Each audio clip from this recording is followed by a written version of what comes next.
उसका font size बढ़ाना है।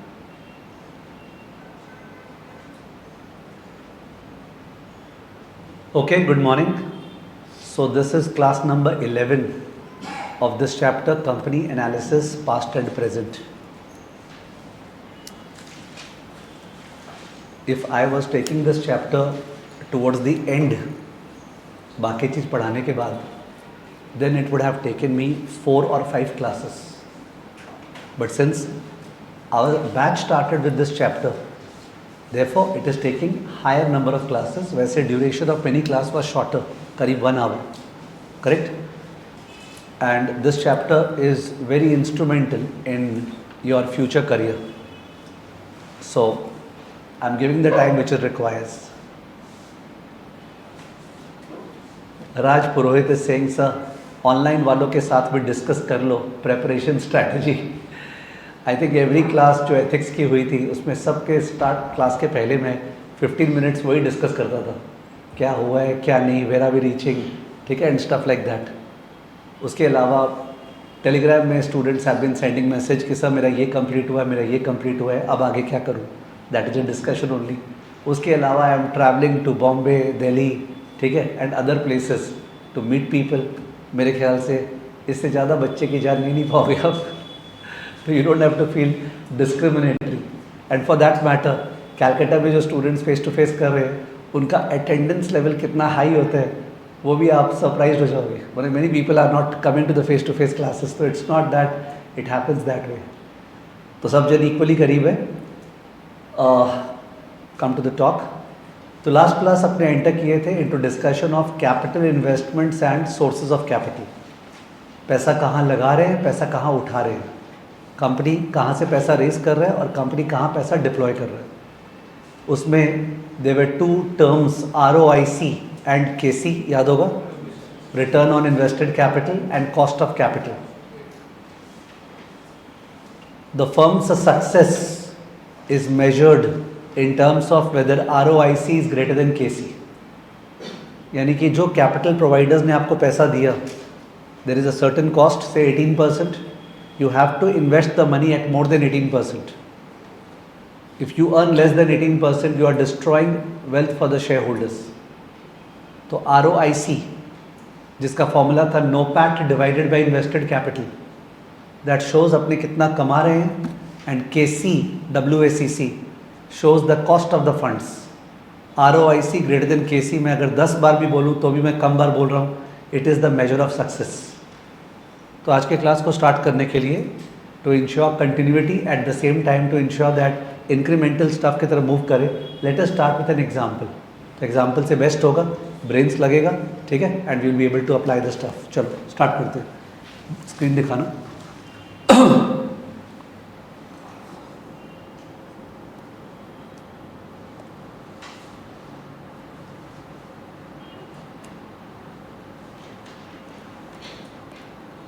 Okay, we are starting with an example from where we left in the last class.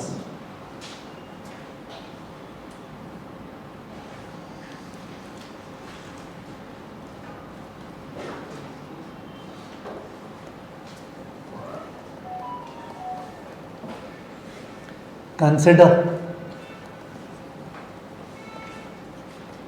a firm's capital structure। Consider a firm's capital structure। Capital structure का मतलब क्या होता है, anyone? Capital structure is about the sources of finance, the debt and the equity that you use. आप business करने के लिए date कितना यूज करते हैं, इक्विटी कितना यूज करते हैं, दैट्स कॉल्ड कैपिटल स्ट्रक्चर। लिख दें ब्रैकेट में, mix of debt and equity used by a firm, ठीक है। Consider a firm's capital structure bracket mix of debt and equity used by a firm। Next slide। Equity,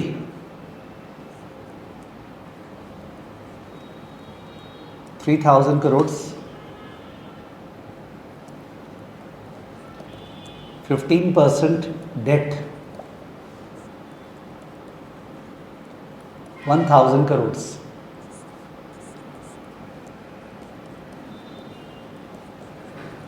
Invested capital 4000 crores. So I think this is totally comfortable with you. जो मैंने लिखा है अभी तक कि company में equity 3000 crore से, date है 15% इंटरेस्ट रेट का 1000 करोड़ से, and therefore the invested capital is 4000 crore.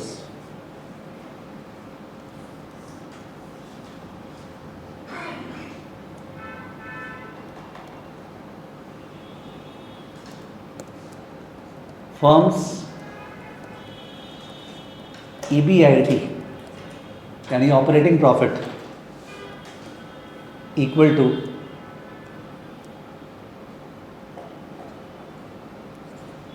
800 crore.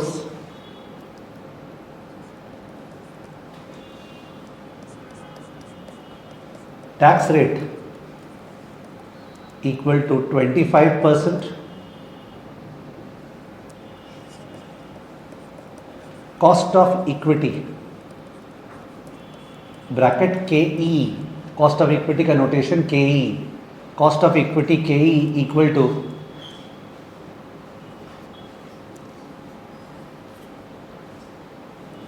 16%, 16%.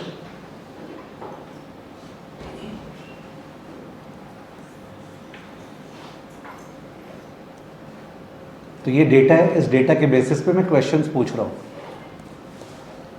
Question number 1, what is the post tax cost of debt? Answer please. What is the post tax cost of date?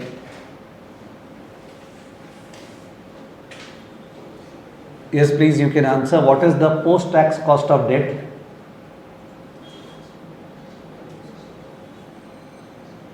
Surprising है.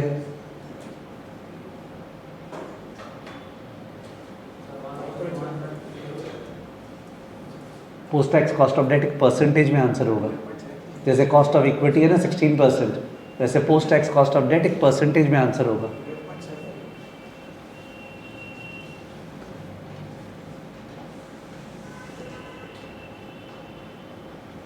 Yes, आप लोग का कोई answer? सबसे common answer जो उस पर आ रहा है, क्या नाम है, लाइव स्क्रीन पे, that is 11.25%. I don't no. ठीक है, 11.25% सबसे कॉमन आंसर आ रहा है लाइव स्क्रीन पे. आप लोग चेक कर लो एक बार. What is the post tax cost of debt? तो कॉस्ट ऑफ डेट का तो मैंने फॉर्मूला लिखा है last class, interest rate into 1 - T. आपने 15% पे लोन लिए तो वी हैव टू पे 15% इंटरेस्ट, बट वो जो इंटरेस्ट है उस पर टैक्स बचेगा. We will save tax on the same. Therefore the post tax cost of debt is 15 into 0.75, because tax rate 25% है ना. तो 15 into 0.75, what is it? 11.25%. I don't think friction होना चाहिए था. That means the speed is required to be slow. आप समझ रहे हो, भागने से क्या फ़ायदा होगा? इंटरेस्ट रेट 15% है तो आप 15 अपने दे रहे हैं, किसी को 100 रुपया उठाए 15 दे रहे हैं, पर जो 15 दे रहे हैं उस पर 25% टैक्स बच रहा है. तो इन दैट केस हमारा आफ्टर टैक्स कॉस्ट क्या है? 15 का 75%, 11.25%. Is it okay with you all? ये लास्ट क्लास बहुत अच्छे से डिस्कस हुआ है. Nobody can say that sir मेरे को इंटरेस्ट टैक्स शील्ड क्लियर नहीं है. ओके, लास्ट क्लास एक बॉक्स बनाया था. अब किसी ने अगर लास्ट क्लास किया नहीं है तो नहीं करे वो. If somebody has not done the last class, तो in that case ये क्लास नहीं करना चाहिए. 50 बार बोला हुआ है, do not do the next class before doing the previous class, because do you expect that मैं लास्ट क्लास वापस से पूरा कराऊंगा? वो तो इम्पॉसिबल है ना. तो आपको नहीं करना चाहिए. Ansh Lamba, you should not do, you should leave the class right now. अभी आपको very unfortunate Honey Chanchlani saying 0.75 कहाँ से आया? 25% टैक्स रेट है तो 1 - 0.25 is what? 0.75.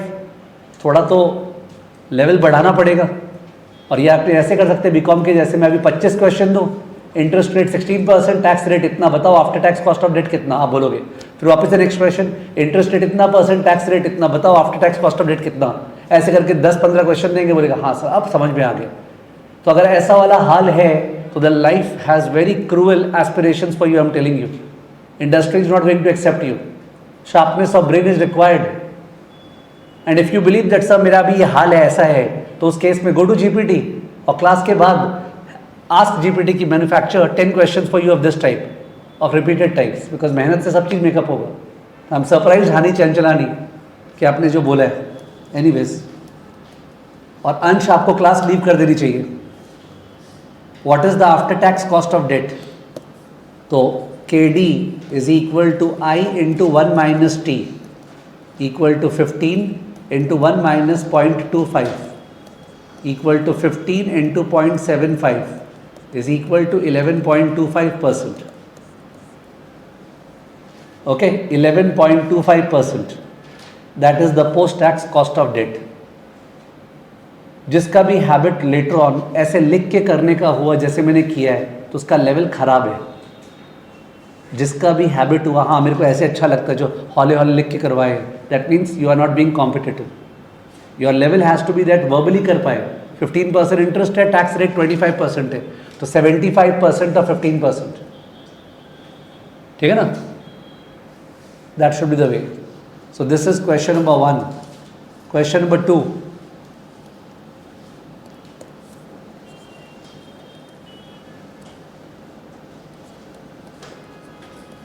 calculate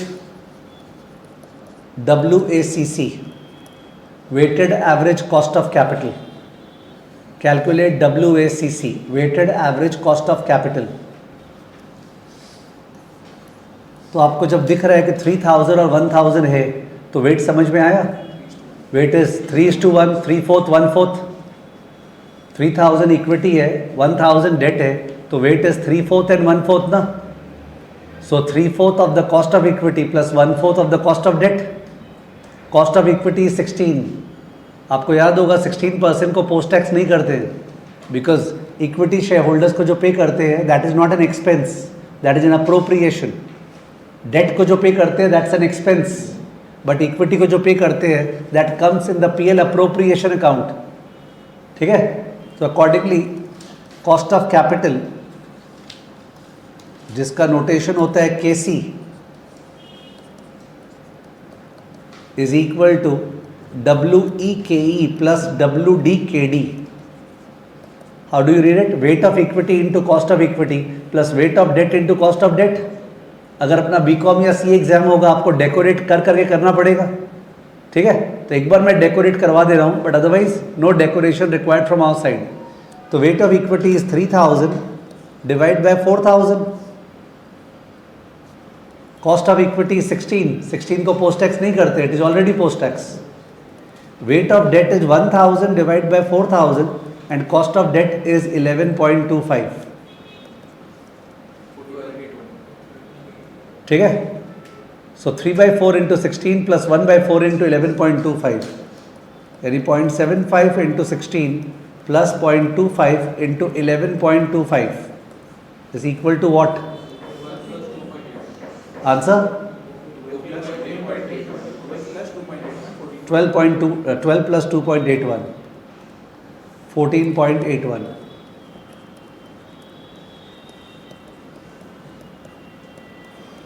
approx.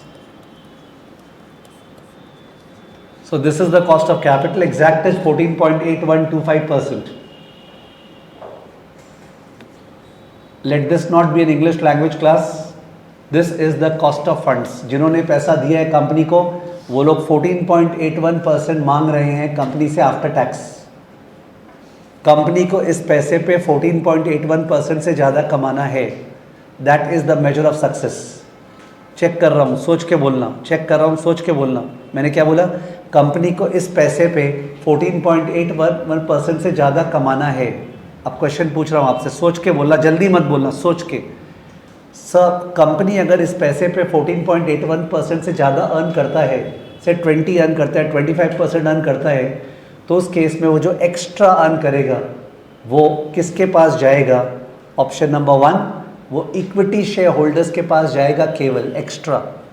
Number 2, sir वो डेट होल्डर्स के पास जाएगा जिन्होंने लोन दिया है। नंबर 3, सर वो दोनों के पास जाएगा।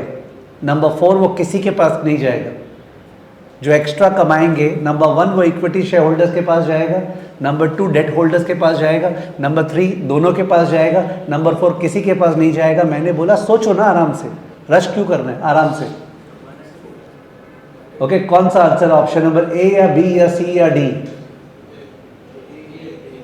Answer is A, equity share holders के पास जाएगा। डेट को एक्स्ट्रा क्यों देंगे? कैन यू इमेजिन तुमने बैंक से लोन लिया है और उस लोन से तुमने बिजनेस किया, बिजनेस में जोर से कमा लिया, तो बैंक को बोलेगा ले बैंक तुम एक्स्ट्रा ले ले। नोबडी विल डू दैट ना, ठीक है। It will only go to equity share holders.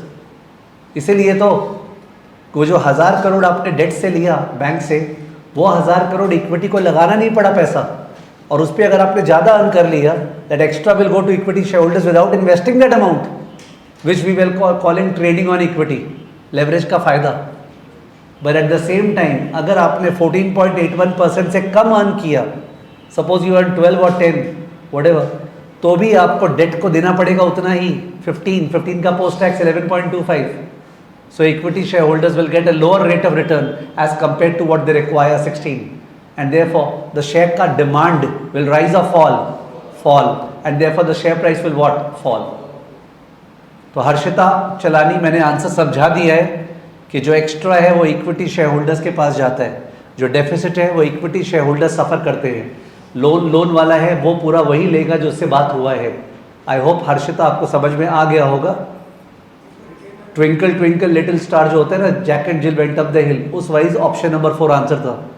होता है ना, चल चारों में से which one is the odd one out, तो चारों जो कोई नहीं, मतलब नथिंग, मैंने ये सोच रहे कौन सा करूँ मैं, अरे वो दिमाग क्या चल रहा है, कौन सा आंसर दे जो अलग हो, ठीक है।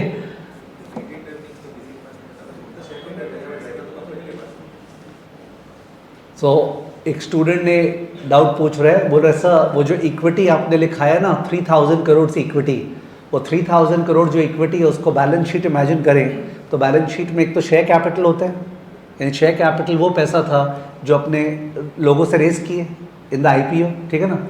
दूसरा वो आज तक का रिटेन अर्निंग्स है, हर साल कंपनी प्रॉफिट अर्न किया, उसका डिविडेंड नहीं दिया, उसको रिटेन कर लिया। तो रिटेन कर लिया तो लास्ट क्लास में उसको नाम दिया था इंटरनल इक्विटी, याद है?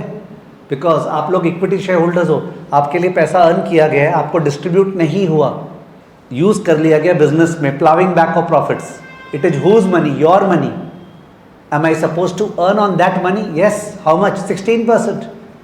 आई am suppose to earn on that money also, ठीक है। तो कंपनी एक तरह से दे के ले लिया, आप ये सोचो ना, एक तरह से वो पैसा दे के उनसे वापस ले लिए, ठीक है।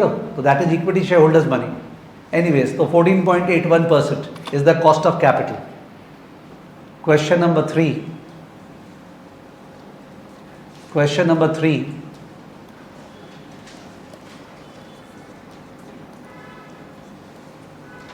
How do you judge the effectiveness? Underline कर रहा हूँ. How do you judge the effectiveness of a firm's capital, investments and capital structure? How do you judge the effectiveness of a firm's capital, investments and capital structure? थोड़ा सा open ended question हो गया, but what I plan, क्या मैं जानबूझ के इस तरह से क्वेश्चन में जाऊं जिससे I am able to devote more time. Okay, effectiveness, तो अपना आंसर हो गया कि सर इफेक्टिवनेस तभी होगा when we earn a return greater than what, KC. What's that return called which we earn? ROIC. What is that return called? ROIC. Okay, that was the return and KC is the cost of capital. तो if ROIC is greater than KC, that's a measure of what, success. Unfortunately since मैंने ज़्यादा पढ़ाया नहीं है अभी तक आप लोग को फाइनेंस, देयरफॉर एक चीज़ बता दूँ जिसके कारण सम स्टूडेंट्स में गेट टोटली कंफ्यूज्ड, बट मेरे को बताना जरूरी है because I will have to touch upon certain issues later on. जो रिटर्न ऑन इन्वेस्टेड कैपिटल है ना, that's a book value measure. What measure? Book value measure. मतलब वो अकाउंट्स का एक रेशियो है.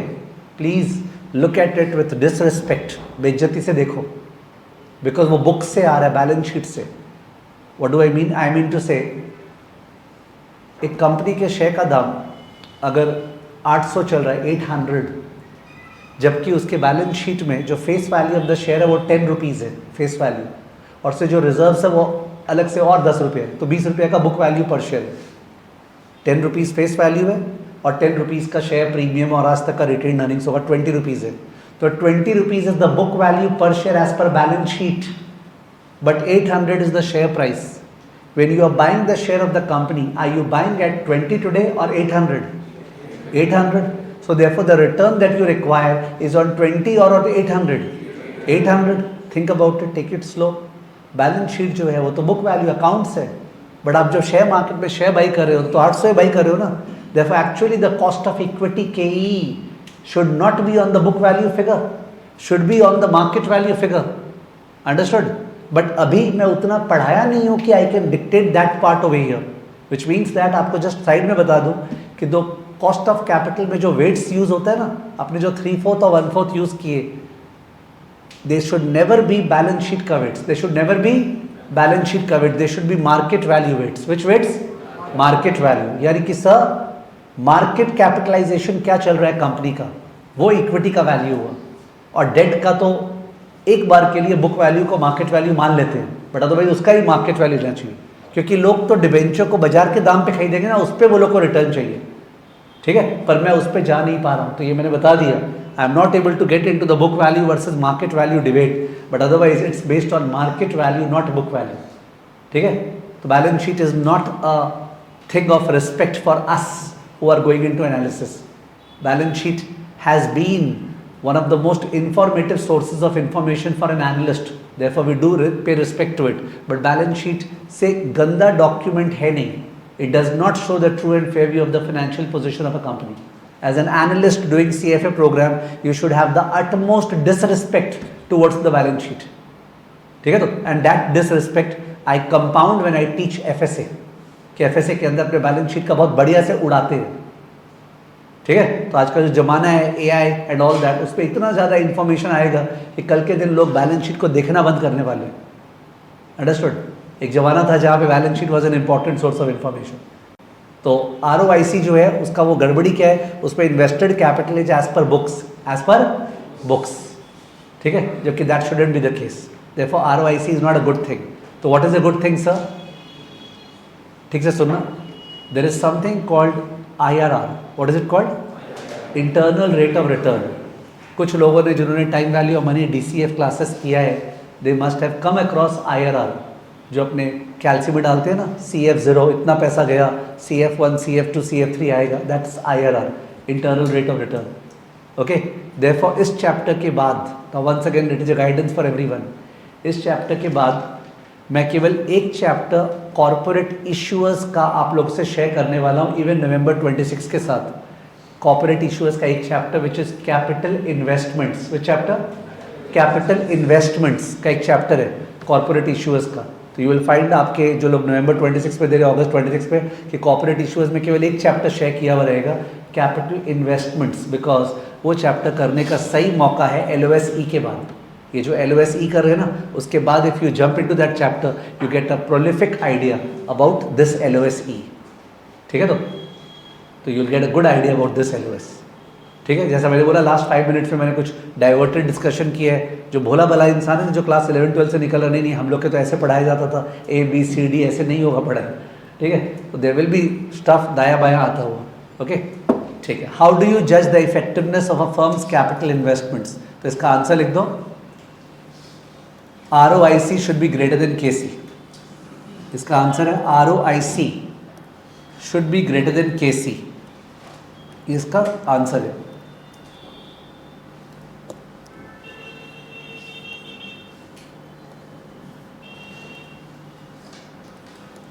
स्क्रीन दिख रहा है?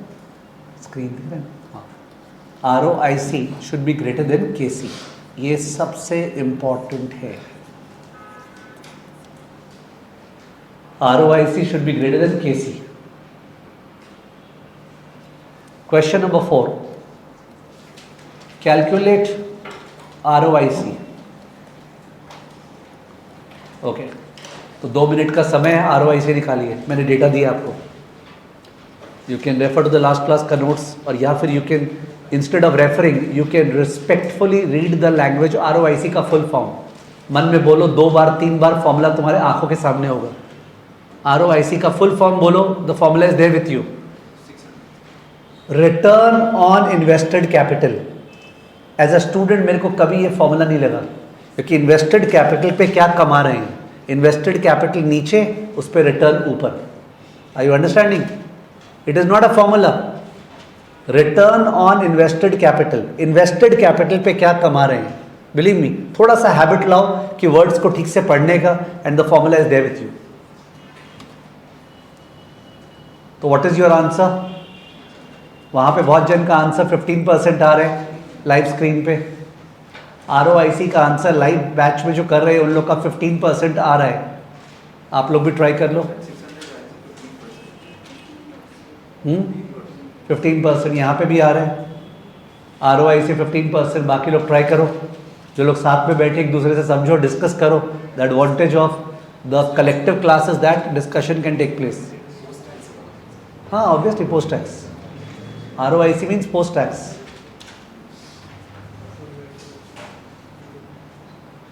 आप अलग क्यों बैठ गए? किसी के साथ बैठ जाओ ना, लेट से आए हो तो will be able to see what is happening.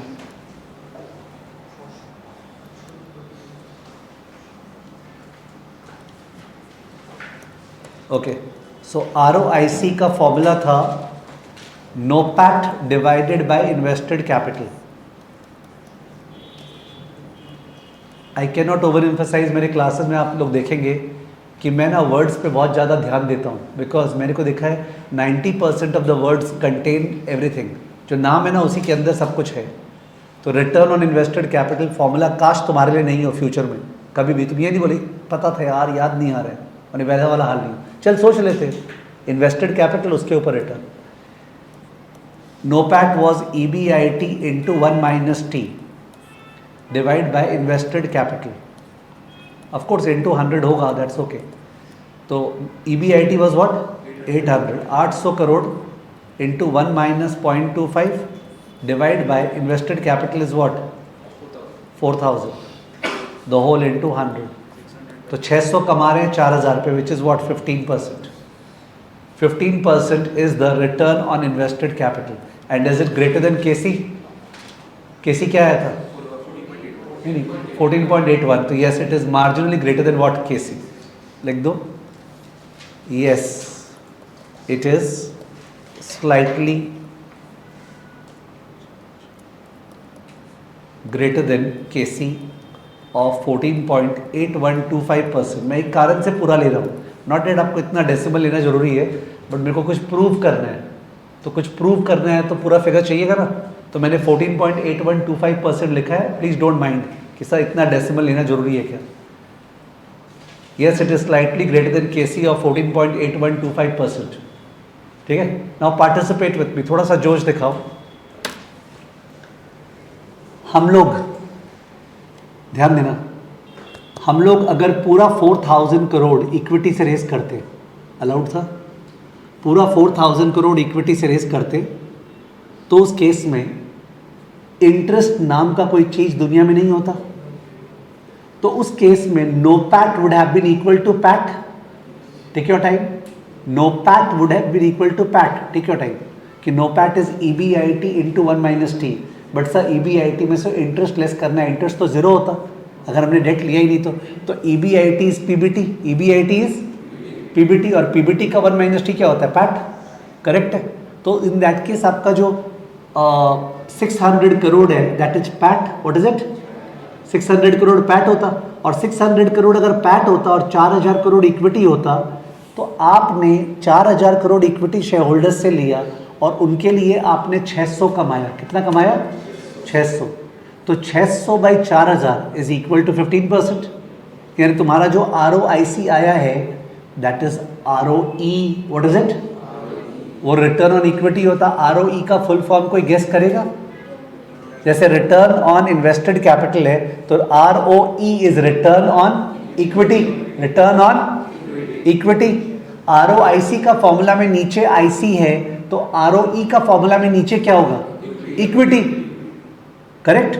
और आरओआईसी का फॉर्मूला में ऊपर में रिटर्न है for everyone, NOPAT. ROE के फॉर्मूले में ऊपर में क्या होगा? पैट। क्या होगा? PAT. PAT bye net worth, PAT by equity, PAT by equity.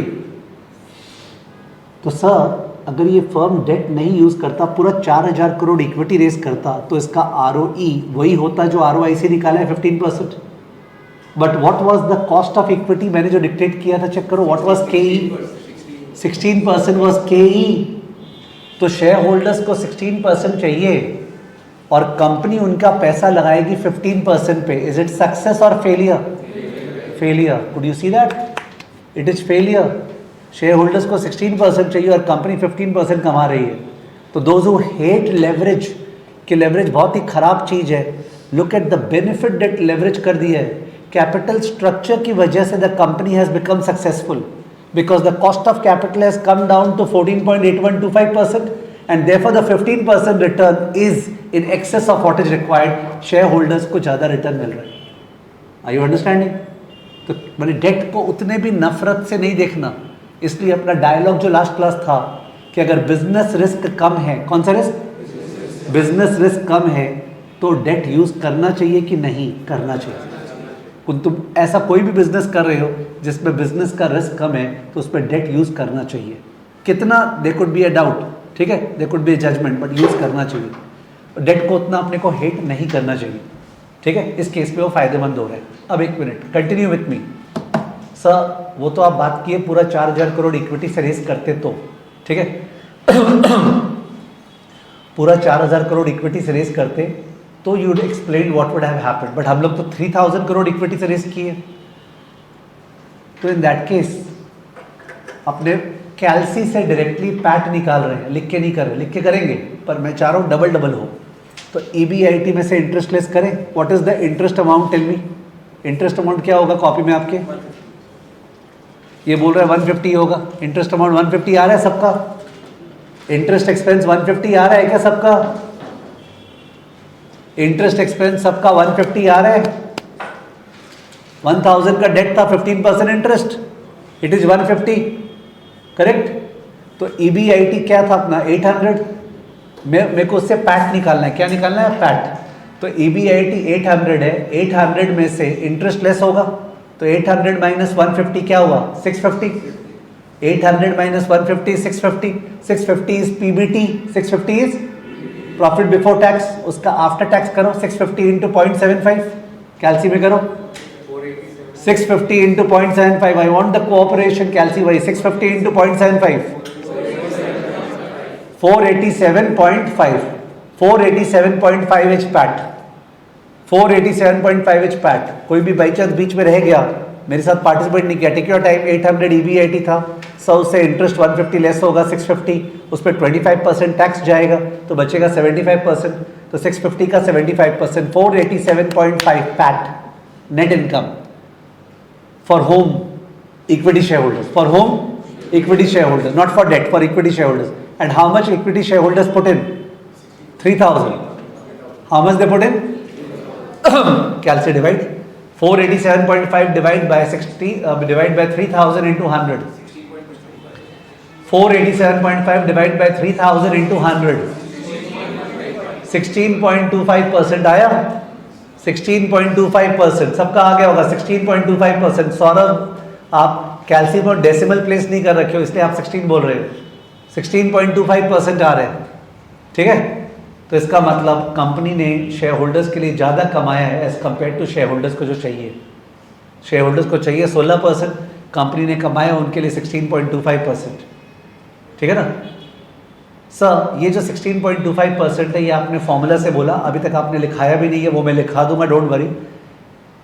मेरा हैबिट है कि मैं धीरे धीरे CFA पढ़ाते हुए ना आप लोग का वर्बल और मेंटल प्रैक्टिस का हैबिट डालता हूँ कि लिखाना कम, मन में समझना ज़्यादा, ठीक है। फिर आप रिवाइज कर पाए तो लिखा भी देते हैं। तो let's go to the analysis of 16.25। Analysis किसको बोलते हैं आप इसको देखेंगे। आप सुना प्लीज। डेट का सॉरी डेट थी अपना कॉस्ट ऑफ कैपिटल क्या है? 14.8125, एक मिनट। और डेट का पोस्ट टैक्स कॉस्ट क्या है? डेट का पोस्ट टैक्स कॉस्ट, डेट का पोस्ट टैक्स कॉस्ट है 11.25, ठीक है। तो पार्टिसिपेट विथ मी सर। अपने जो 1000 करोड़ उठाए ना, 1000 करोड़, वो 1000 करोड़ पे अपने को 11.25% आफ्टर टैक्स कॉस्ट है। पर उस 1000 करोड़ पे भी हम लोग अर्न कर लिए ROIC। ROIC क्या था? 15। हम लोग 4000 करोड़ पे अर्न किए हैं 15, मतलब 1000 करोड़ पे भी तो 15 अर्न किए। तो वो जो 1000 करोड़ है जिसका कॉस्ट 11.25 है, उस 1000 पे we have earned what? 15। How much extra? 3.75 extra, 3.75% extra कमा लिया। ओके, तो 3.75% ऑफ 1000 करोड़ क्या हुआ? 3.75% of 1000 crore is 37.5। 3.75% of 1000 crore is 37.5। So sir 37.5 crore share holders को मुफ्त का मिल रहा है। मुफ्त का, मुफ्त का किसको बोलते हैं? पैसा लगाए बिना जो मिल रहा है। पैसा लगा के जो मिल रहा है वो मुफ्त का नहीं है, पर पैसा जो लगाए बिना मिल रहा है वो तो मुफ्त का ही हुआ। हम पैसा लगाए नहीं और मेरे को 37.5 करोड़ मिल रहा है। Did you understand? 37.5। और मेरे पैसे पे जो मैंने 3000 लगाया था उस पे भी हम अगर 15% लें तो 3000 पे 15%, बिकॉज मैंने पूरे 4000 पे 15 कमाया है, तो 3000 पे 15% इज व्हाट? 3000 पे 15% इज व्हाट? हाँ, 3000 पे 15%, 450। What is it? 450। तो 450 मैंने अर्न किया 3000 पे, और उसके अलावा अलग से मैंने डेट के पैसे पे एक्स्ट्रा अर्न किया कितना? 37.5। What is 450 plus 37.5? What is 450 plus 37.5? 487.5। क्या 487.5 अपना नेट इनकम आया था? अपना नेट इनकम 487.5 आया था ना। तो हमने क्या किया? हमने स्प्लिट करा कि देखो कहाँ से एक्स्ट्रा आ रहा है, कि हम लोग पूरे पैसे पे 15% कमा रहे हैं, बट सर डेट को पे करना है केवल 11.25। तो उसके 1000 करोड़ पे जो 3.75% एक्स्ट्रा कमा लिया, 3.75% ऑफ 1000 विच इज व्हाट? 37.5, ये शेयर होल्डर्स को एक्स्ट्रा मिल गया, which pulled up their return. This is captured in a formula. This is captured in a formula. हर चीज का दुनिया में फॉर्मूला मैन्युफैक्चर्ड है उसके बाद, ठीक है। बट फॉर्मूला को समझ जाए अंदर से तो बहुत बढ़िया। तो ये कई सारी चीजें जो मैंने बीच में बोला, मैं उसको प्रॉपरली क्वेश्चन वाइज समराइज करके लिखा रहा हूँ, होता है ना, स्टेप वाइज क्वेश्चन वाइज बनते जाए। That I am doing it for you right now, ठीक है ना। चलो स्टार्ट करते हैं। Question number 5।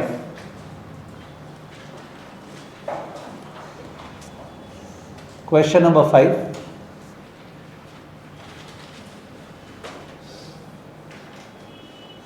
calculate ROE by 2 methods। ROE मतलब रिटर्न ऑन इक्विटी, जिसको फुल फॉर्म नहीं पता है, रिटर्न ऑन इक्विटी 2 मेथड से निकालना है। Method 1, ROE is equal to net income divided by equity into 100। Method 2, ROE equal to ROIC plus ROIC minus KC, sorry गलती हो गया,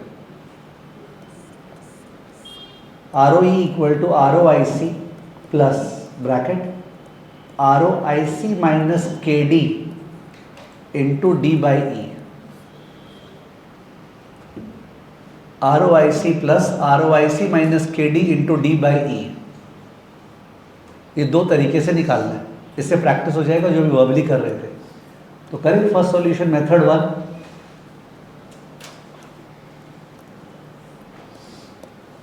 answer method 1, EBIT equal to 800 crore दिया हुआ था, less interest expense which is 15% of 1000, 150 crore less हुआ। So profit before tax PBT 650 crore less tax at the rate of 25%। कितना tax आया?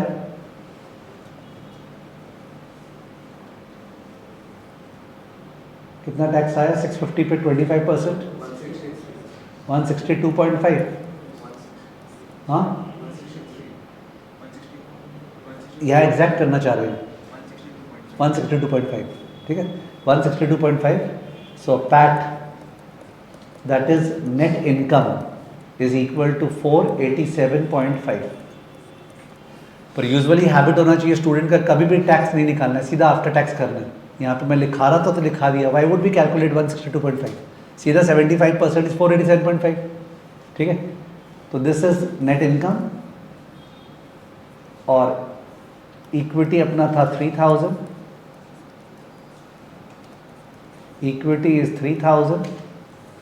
therefore ROE, return on equity, is net income by equity into 100, which is equal to 487.5 divided by 3000 into 100, which is equal to कितना 16.25%.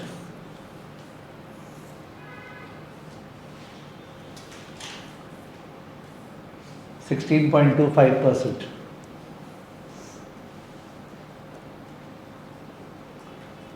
Note, look, ROE greater than KE, measure of success. Okay, ROE is greater than KE. KE क्या था 16%. Earn क्या किया लोग 16.25%. ROE greater than KE, a measure of success. Method 2.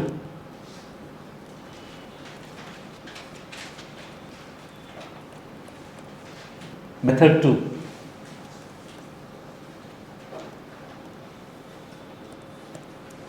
तो method 2 में तो केवल पुट करना है आप लोग को. ROE is equal to ROIC. क्या फॉर्मूला है? ROIC plus ROIC minus KD, यानी जो एक्स्ट्रा कमाए किस पे? डेट पे. किसके लिए? इक्विटी के लिए. देखो मैं किस तरह बोला. मैं बोला ROIC माइनस KD, कितना एक्स्ट्रा कमाए? किस पे एक्स्ट्रा कमाए? डेट पे. और किसके पास एक्स्ट्रा गया? इक्विटी के पास. Look at the tone of the formula.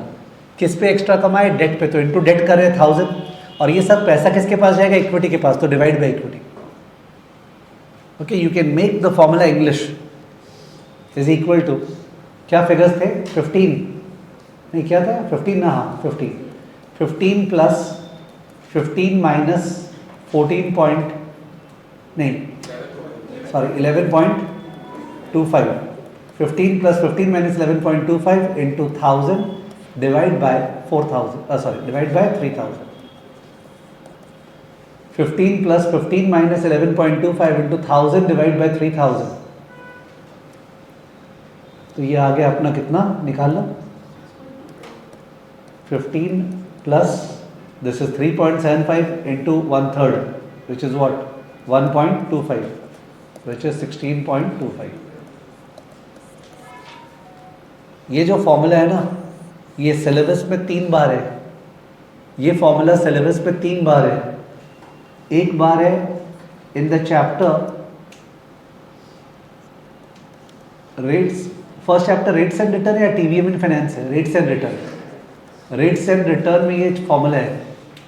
दूसरे बार है ये ऑल्टरनेट इन्वेस्टमेंट्स में सेकंड चैप्टर में, मेरे ख्याल से सेकंड चैप्टर.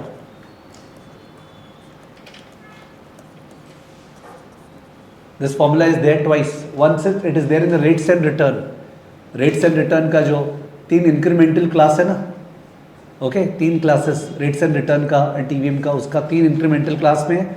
दूसरा ये ऑल्टरनेट इन्वेस्टमेंट के सेकंड चैप्टर में है, ठीक है. और तीसरा यहाँ है. इसलिए वहाँ पे भी इतना टाइम स्पेंड हुआ है तो किसी को लगे ना कि I understood, but you can spend more time on this. Don't worry.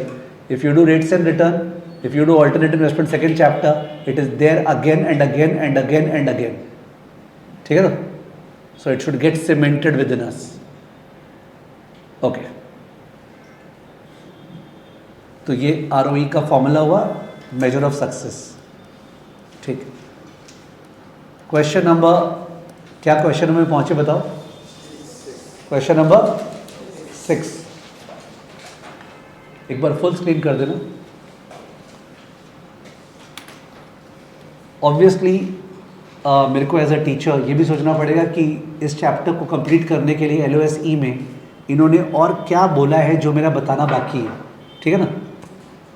तो इन्होंने बोला है स्टूडेंट को पता होना चाहिए कि जब वो एक कंपनी को उठाएगा ना, suppose you go to screener.in, screener.in is the most easily available software for Indian masses, free version है, प्रो वर्जन का भी केवल 5000 लगता है साल का, वर्थ इट है for anybody serious in analysing companies. तो screener.in में सपोज तुमने गया और तुम कोई कंपनी को उठाएगा तो कोई याद आएगा क्लास में क्या किए थे, सर ने बोला था ROIC should be greater than KC। You will check the firm's ROIC और KC का ट्रेंड, understood. Now you will also check one thing कि कंपनी का कैपिटल स्ट्रक्चर में क्या रिस्क है, कैपिटल स्ट्रक्चर में क्या रिस्क है, पैसा जो उठा रहे हैं ना उसमें क्या रिस्क इन्वॉल्व है, risk in the capital structure.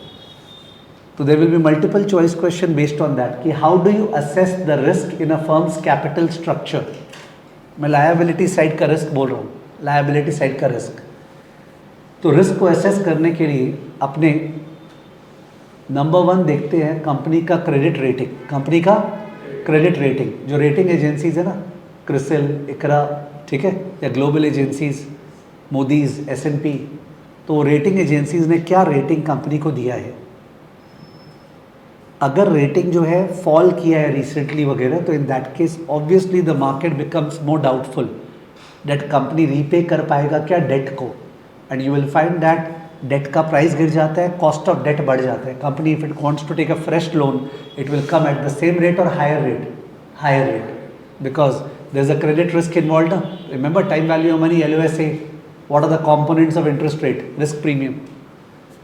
तो अकॉर्डिंगली एक तो क्रेडिट रेटिंग है जो देखते हैं अपने, दूसरा we look at debt equity ratio of the company in comparison to other firms in the same industry, कि जो बाकी फर्म्स उसी इंडस्ट्री में है उनका डेट इक्विटी रेशियो से 1.5 है, इस फर्म का डेट इक्विटी रेशियो से 3.2 है, यानी बहुत ज़्यादा लेवरेज यूज़ कर रहा है ना, ये बहुत ज़्यादा लेवरेज यूज़ कर रहा है। और अगर बाई चांस बिजनेस में प्रॉब्लम हो गया तो उस केस में कॉन्सिक्वेंसेस कैन बी मैग्नीफाइड, माने minus will become a big minus और plus will become a big plus.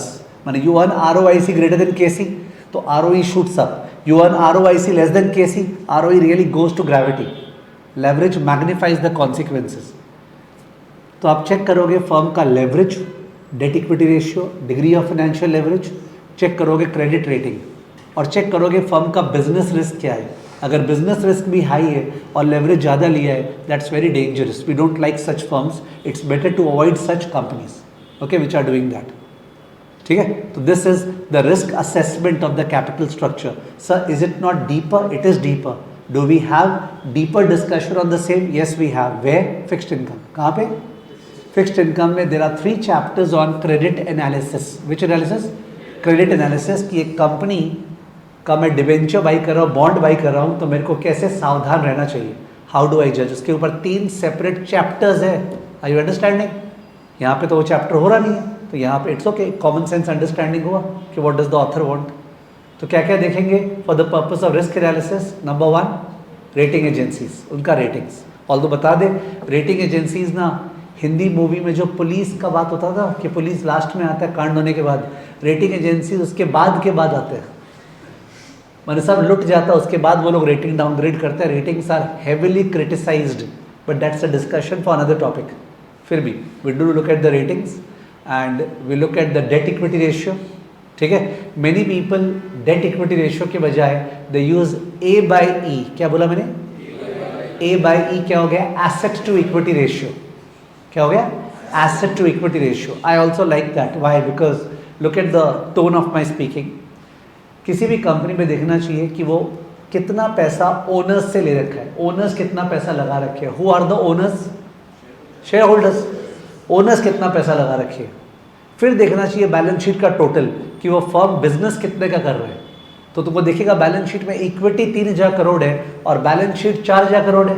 Equity 3000 crore है, बैलेंस शीट 4000 करोड़ है, तो आपको पता चला okay it is doing business equal to 1.33 times its own funds.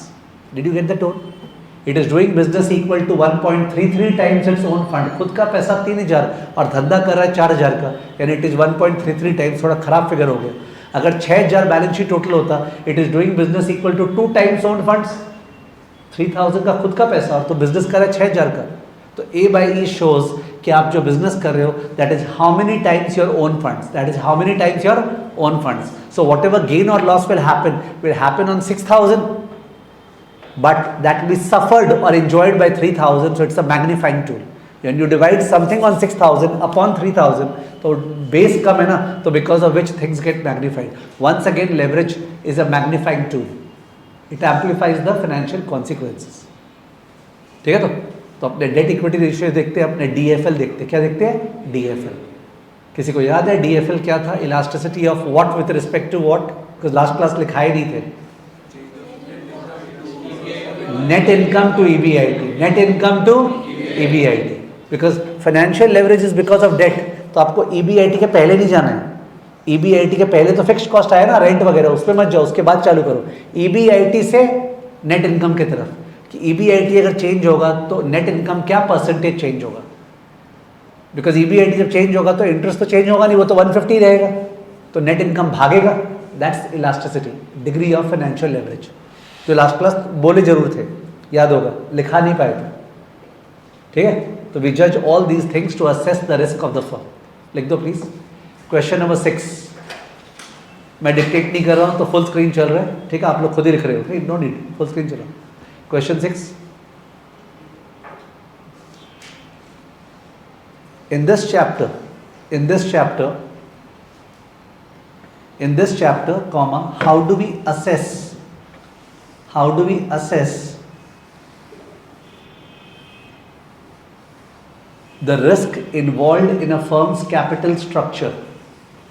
Risk involved in a firm's capital structure. Risk involved in a firm's capital structure. Solution. We look at three things. Solution, we look at three things. We look at three things. Dash. Para change, first bullet. Credit rating. Credit rating. Bracket में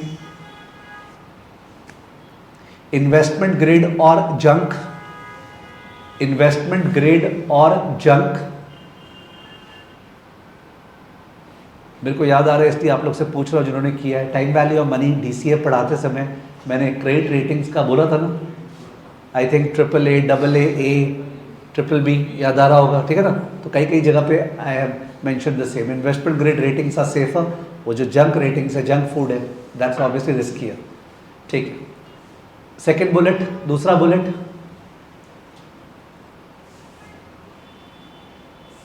debt equity ratio, debt equity ratio और asset by equity ratio, debt equity ratio और asset by equity ratio, A by E ratio.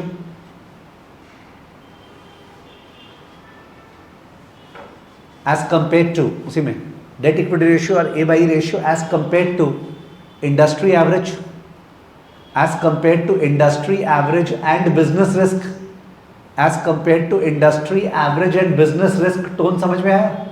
As compare to industry average and business risk, कि धंधे में अगर इतना risk है तो क्यों इतना डेट इक्विटी लिए है, या बाकी लोग इतना डेट ले रहे तो ये ज़्यादा क्यों लिए है, या कम लिया है तो इतना फट्टू क्यों है। ये होता है ना, जो अपने वो सब मूवी देखते हैं, कौन सा था वो, दिल चाहता है, मूवी याद है? तो उसमें जब वो उसके साथ ट्रैवल करा तो जो टाइम याद करता था, यू रिमेंबर द मूवी दिल चाहता है में, यूज्ड टू रिमेंबर इस दिन हम लोग मिले थे, इस दिन फूल दिया था, it was a nice movie. तो उसके अंदर ही वॉज ड्राइविंग द गाड़ी एट दिस रेट। और या फिर बेटर मूवी जिंदगी ना मिलेगी दोबारा में, जब वो ड्राइव करती है, वो बीच में आ जाती है ना एंड शी ड्राइव्स, तो रास्ता खाली and she driving at that rate. तभी तो आश्चर्य होता है कि what are you doing, you have the best car, the best road and you are driving at 20। ठीक है? That is like not using leverage at all. ठीक है ना? And third bullet is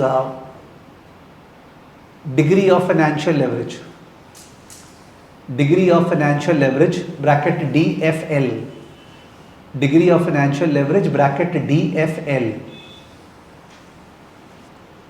degree of financial leverage DFL। DFL का थोड़ा सा notes लिख रहे थे वहां पे, देखो पैराचेंज। DFL equal to elasticity of dash with respect to dash, elasticity of net income with respect to EBIT, elasticity of net income with respect to EBIT, elasticity of net income with respect to EBIT। Next line equal to, formula क्या होगा, percentage change in net income divide by percentage change in EBIT, percentage change in net income divide by percentage change in EBIT। Formula बता रहा हूँ, next line में लिखना है, percentage change in net income divide by percentage change in EBIT।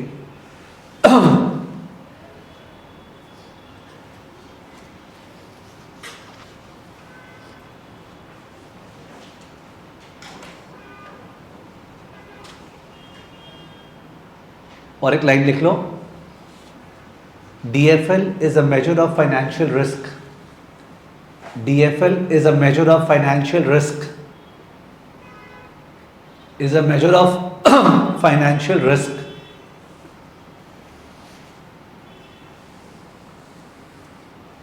Full stop।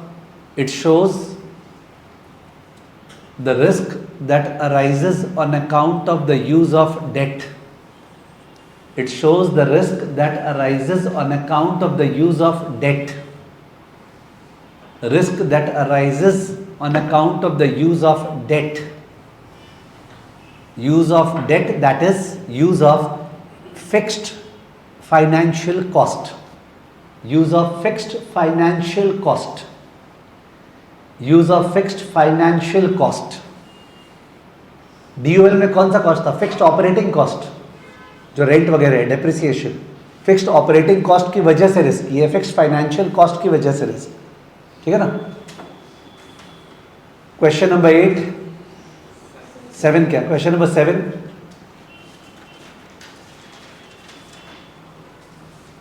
if EBIT of this firm, if EBIT of this firm goes up by, if EBIT of this firm goes up by 20%, 20% without any additional interest expense, without any additional interest expense, without any additional interest expense, comma, calculate new net income, calculate new net income and DFL, calculate new net income and DFL।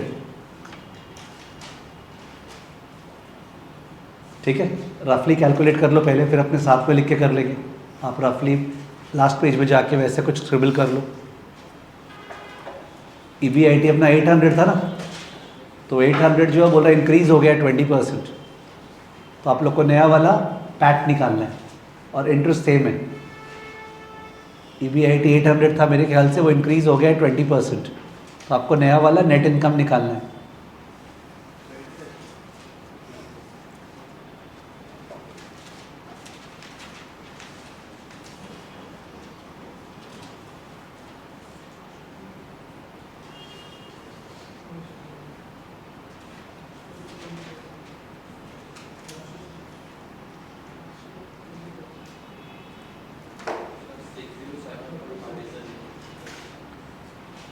Okay, one student is saying नया वाला net income is क्या बोले आप, बोलो 607.5। वहाँ पे भी वही आंसर आ रहा है, संस्कृति का, अनहाद का 607.5। बाकी जन चेक करें प्लीज रफ में। EBIT 800 था, it goes up by 20%, so what is the new net income. एकदम इजी कैलकुलेशन है, ठीक है, और टाइम जैसे निकाले थे हम लोग वैसे ही निकालना है। बाकी लोग का भी आ रहा है वहाँ पे। 800 से 20% ऊपर तो 960 हो गया ना, और 960 में से 150 गया। क्या होता है, जिन लोग का हो गया वो लोग वर्बली निकालो, जिनका हो गया ना। अब चालू क्या किया करो, मैंने टाइम ज़्यादा लगा दिया, चलो वर्बली सोचती हूँ, तो गिव योरसेल्फ द टाइम कि 960 minus 150 is what, 810। 810 into 0.75, I think it is 607.5. It's easy, no? 960 is the EBIT minus 150, it's 810, and 810 into 0.75, it is 607.5. Correct? लिख के कर लो, वहीं पे सॉल्यूशन. न्यू EBIT लिख के कर लो जिससे रिवाइज कर पाओ. New EBIT bracket 800 into 1.2, bracket 800 into 1.2. कोई चीज़ को 20% बढ़ाना है तो क्या करते हैं? Into 1.2 equal to 960. Less interest 150. Okay, less interest 150. So आ गया अपना PBT 810, PBT 810. Therefore PAT, tax का जरूरत नहीं है. Therefore PAT 75%. Therefore PAT 75%. तो 607.5. 607.5. और पहले पैट क्या था? पहले तो कितना परसेंटेज इंक्रीज हुआ निकाल लो. Therefore percentage increase in PAT. Therefore, percentage increase in PAT. I hope you are writing. Therefore, percentage increase in PAT. Percentage increase in PAT. So 607.5 divide by 487.5. The whole thing minus 1. इसी तरह से निकालना चाहिए percentage change CF exam में. बाद वाला by पहले वाला minus 1. 607.5 divide by 487.5. 607.5 divide by 487.5, the whole thing minus 1 equal to the whole into 100. क्या आया?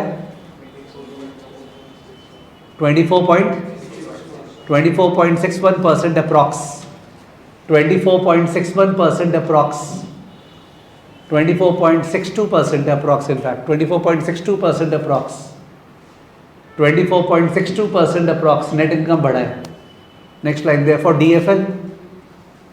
Therefore, DFL is equal to 24.62 divided by 20. 24.62 divided by 20. Perfect, na? Percentage change in net income by percentage change in EBIT. 24.62 divided by 20. Answer is 1.23. Answer is 1.23.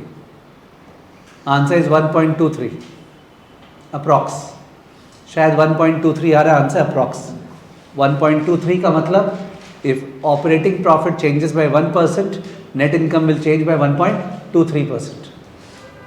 1% अगर change होगा EBIT तो profit जो है net income change होगा 1.23%. बाद में तुम लोग के लिए इंटरेस्टिंग रहेगा अगर आप लोग बाद में चेक करते हो कि सर एक काम करते हैं, हम लोग घर पे जाएंगे और 3000 1000 था ना, सुनो क्या करना, तो कुछ ना कोई पॉइंट इज दैट ना, मैं गाड़ी चला रहा हूँ, आप लोग बगल में गाड़ी में बस पे बैठे हुए हो और बोल रहे वाह सर बहुत बढ़िया गाड़ी चला रहे, मज़ा आ रहा है, क्या हवा आ रहा है. इस तरह से करियर नहीं बन पाएगा. You have to come to the steering and start driving your self. How do I explain it to you? Leadership has to come. Leadership तब आता है जब आदमी ना, ठीक है सर बता दिए, कुछ ट्विस्ट एंड टर्न करते हैं. तो एक ट्विस्ट एंड टर्न मैं नहीं करा सकता because it will take the whole lot of time. कि आप 1000 का इक्विटी मान लेना, 3000 का डेट, 1000 का इक्विटी, 3000 का debt, and carry out the entire exercise again. But in order to prevent frustration, don't do it in a written manner because it's frustrative to write all the question and answers ना. आप रफली करना, 1000 का equity, 3000 का date. तब उस case में ROIC क्या होता? तब उस केस में KC तो वही है जो KC भी चेंज होता. तब उस केस में अपना ROIC ग्रेटर देन KC क्या होता है? You can carry out the entire exercise and सबसे बेस्ट आपको दिखेगा तब उस केस में DFL बहुत ज़्यादा होता बिकॉज 3000 का डेट हो गया ना. तो 3000 का डेट होने से उसके ऊपर जो इंटरेस्ट है वो सेम रह जाता, तो नेट इनकम जोर से चेंज होता. Are you getting my point? And उससे भी एक स्टेप आगे बोलो because see when around 15 years ago when I was teaching too much of CA, that time a student in Guwahati told me that sir, quite often I feel that you are teaching for the classes not for the masses. Okay, उसने बोला I am very open to criticism, you are teaching for the classes not for the masses. Did you understand the comment that she is saying? that आप केवल hi fi जो है बताते रहते हैं, नीचे लेवल पे नहीं. जबकि बात यह है कि कोई भी अपने आप को टैग क्यों करे कि I am an average student, I am a below average student, I am an above average student. ये टैगिंग ही खराब है. हो सकता है कोई क्लास 12 तक बहुत बढ़िया पढ़ा था, हो सकता है क्लास 12 तक अच्छे से नहीं पढ़ा था, ही स्टार्टेड स्टडिंग इन 11 12, बहुत सारे लोग होते हैं. Why don't they get the opportunity to make the best of career? तो how can I withhold what you should do for a brilliant career? यानी कि नेक्स्ट स्टेप क्या है, आप ये चीज़ एक्सेल में करना. किस में करना? एक्सेल में. डू इट ऑन एक्सेल ना. You open the Excel, basic Excel, आप EBIT लिखो, उसका फिगर लिखना इतना है, ये है लेस इंटरेस्ट ये, और उसके बाद बगल वाले कॉलम में जस्ट आप उसको ड्रैग करोगे, पूरा आएगा. बिकॉज कहीं ना कहीं से तो एक्सेल हैज टू स्टार्ट ना. It doesn't have to be a course on Excel.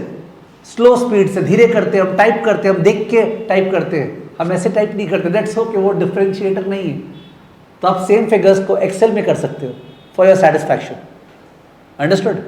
तो someway you have to take the lead of different things. तो मेरा मन कर रहा था अभी DFL कराने का, 1000 इक्विटी और 3000 डेट हो तो, but I don't think I should do that. Something that you should do on your own, कि DFL फिर से निकालेंगे. ठीक है, और वो ज़्यादा आएगा. तो लेसन क्या होगा? लेसन ये होगा कि यार अगर डेट ज़्यादा है तो DFL क्या होगा? ज़्यादा. DFL पूरा का पूरा डेट पे डिपेंड करता है. सही है? ठीक है. Question number 8. Question number 8.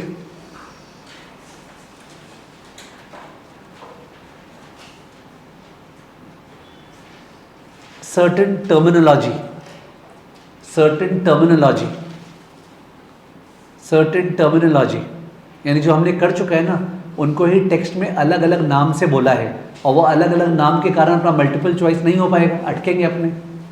तो टेल मी समथिंग, सोच के बोलना. एक है ROIC और एक है ROE.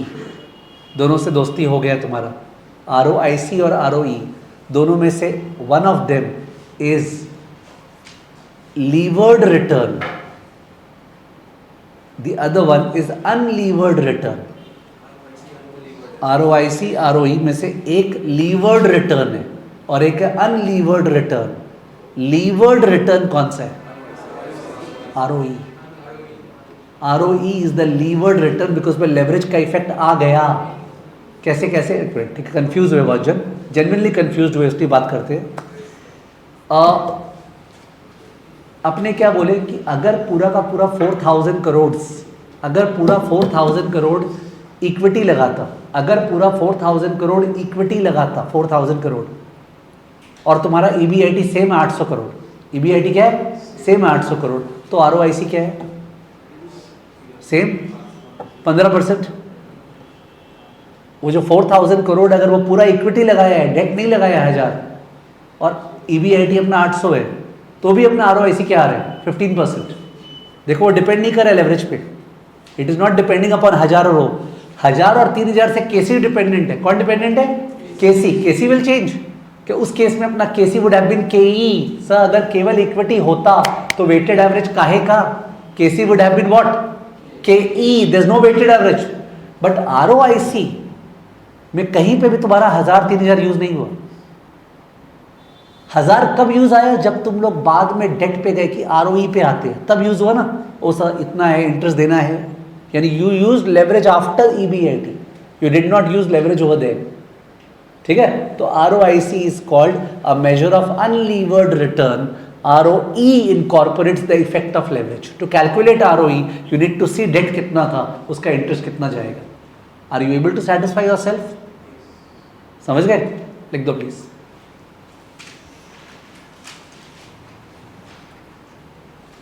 ROIC, तो ये क्वेश्चन के फॉर्म में फ्रेम नहीं हुआ था, डजंट मैटर. मैंने लिखा है certain terminology, that's okay, that itself is the question. बता रहे हैं अब आगे. बुलेट लिखो, first bullet. ROIC dash, it is a measure of unlevered return. It is a measure of unlevered return. It is a measure of unlevered return. मैंने without date. Unlevered मतलब without date जो return होता, पूरा equity होता, तो आप bracket में अपने आप को हेल्प कर सकते हो. अनलीवर्ड क्यों बोल रहे हैं? क्योंकि पूरा 4000 अगर इक्विटी होता तो भी ROIC वही आता. ठीक है, unlevered return. Next line, next bullet. ROE, ROE dash measure of leverage return या लीवर्ड रिटर्न, दोनों वर्ड यूज है. लेवरेज्ड या लीवर्ड दोनों शब्द अलाउड है. मेजर ऑफ लेवरेज्ड या लीवर्ड रिटर्न.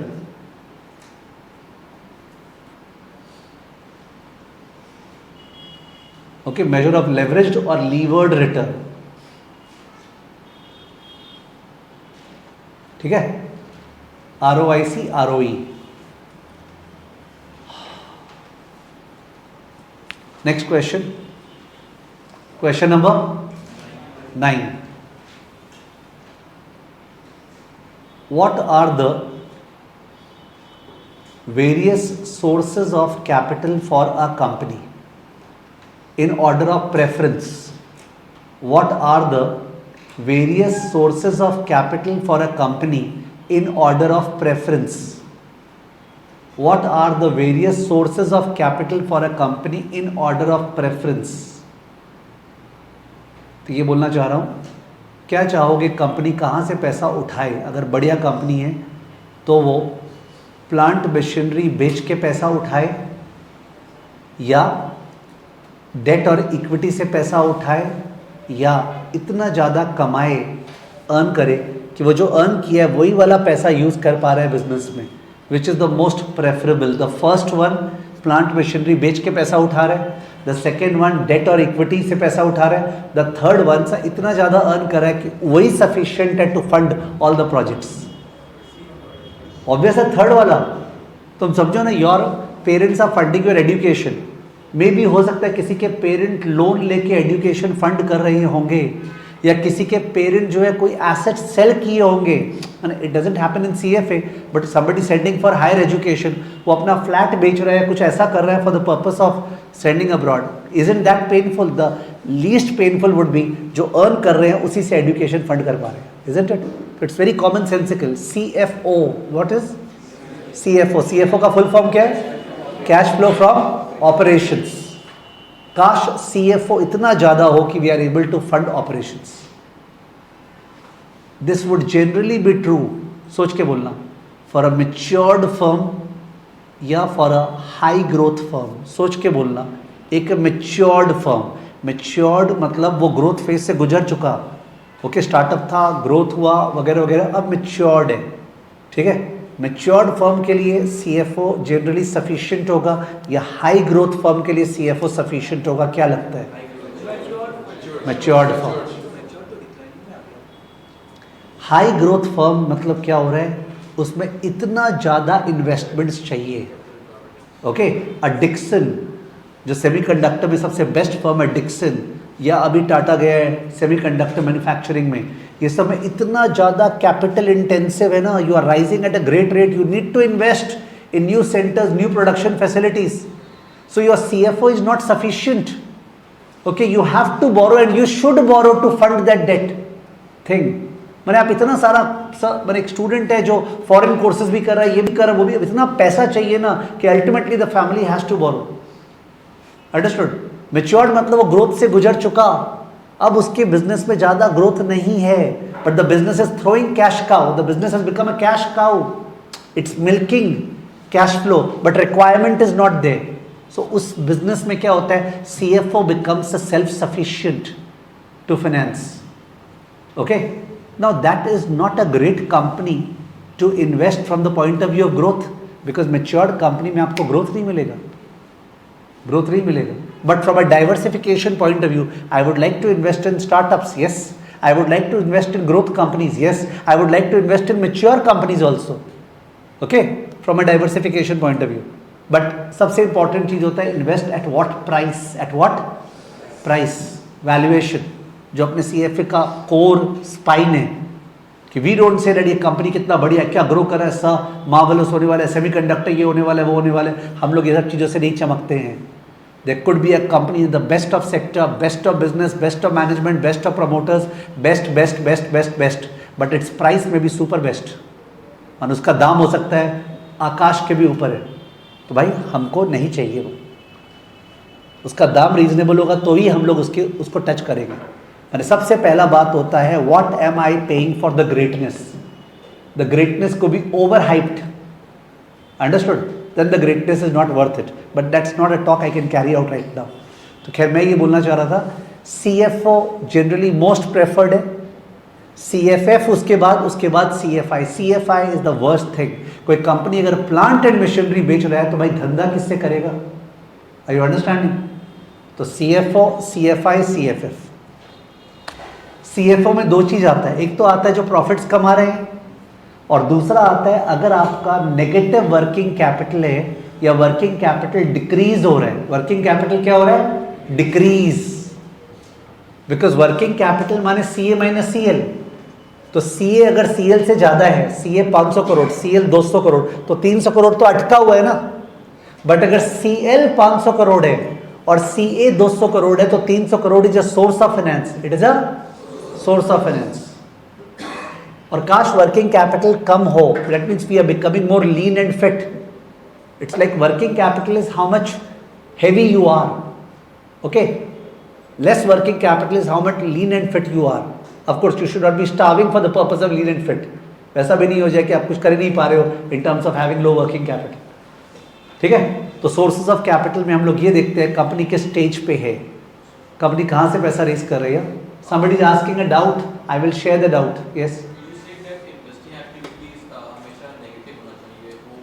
जब मैं हमेशा बोला भी ना, मैंने before you ask the question ये बोल रहा है कि आपने बोला इन्वेस्टिंग एक्टिविटी हमेशा नेगेटिव होना चाहिए, मैंने उस पर पैसा जाना चाहिए, पैसा आना नहीं चाहिए।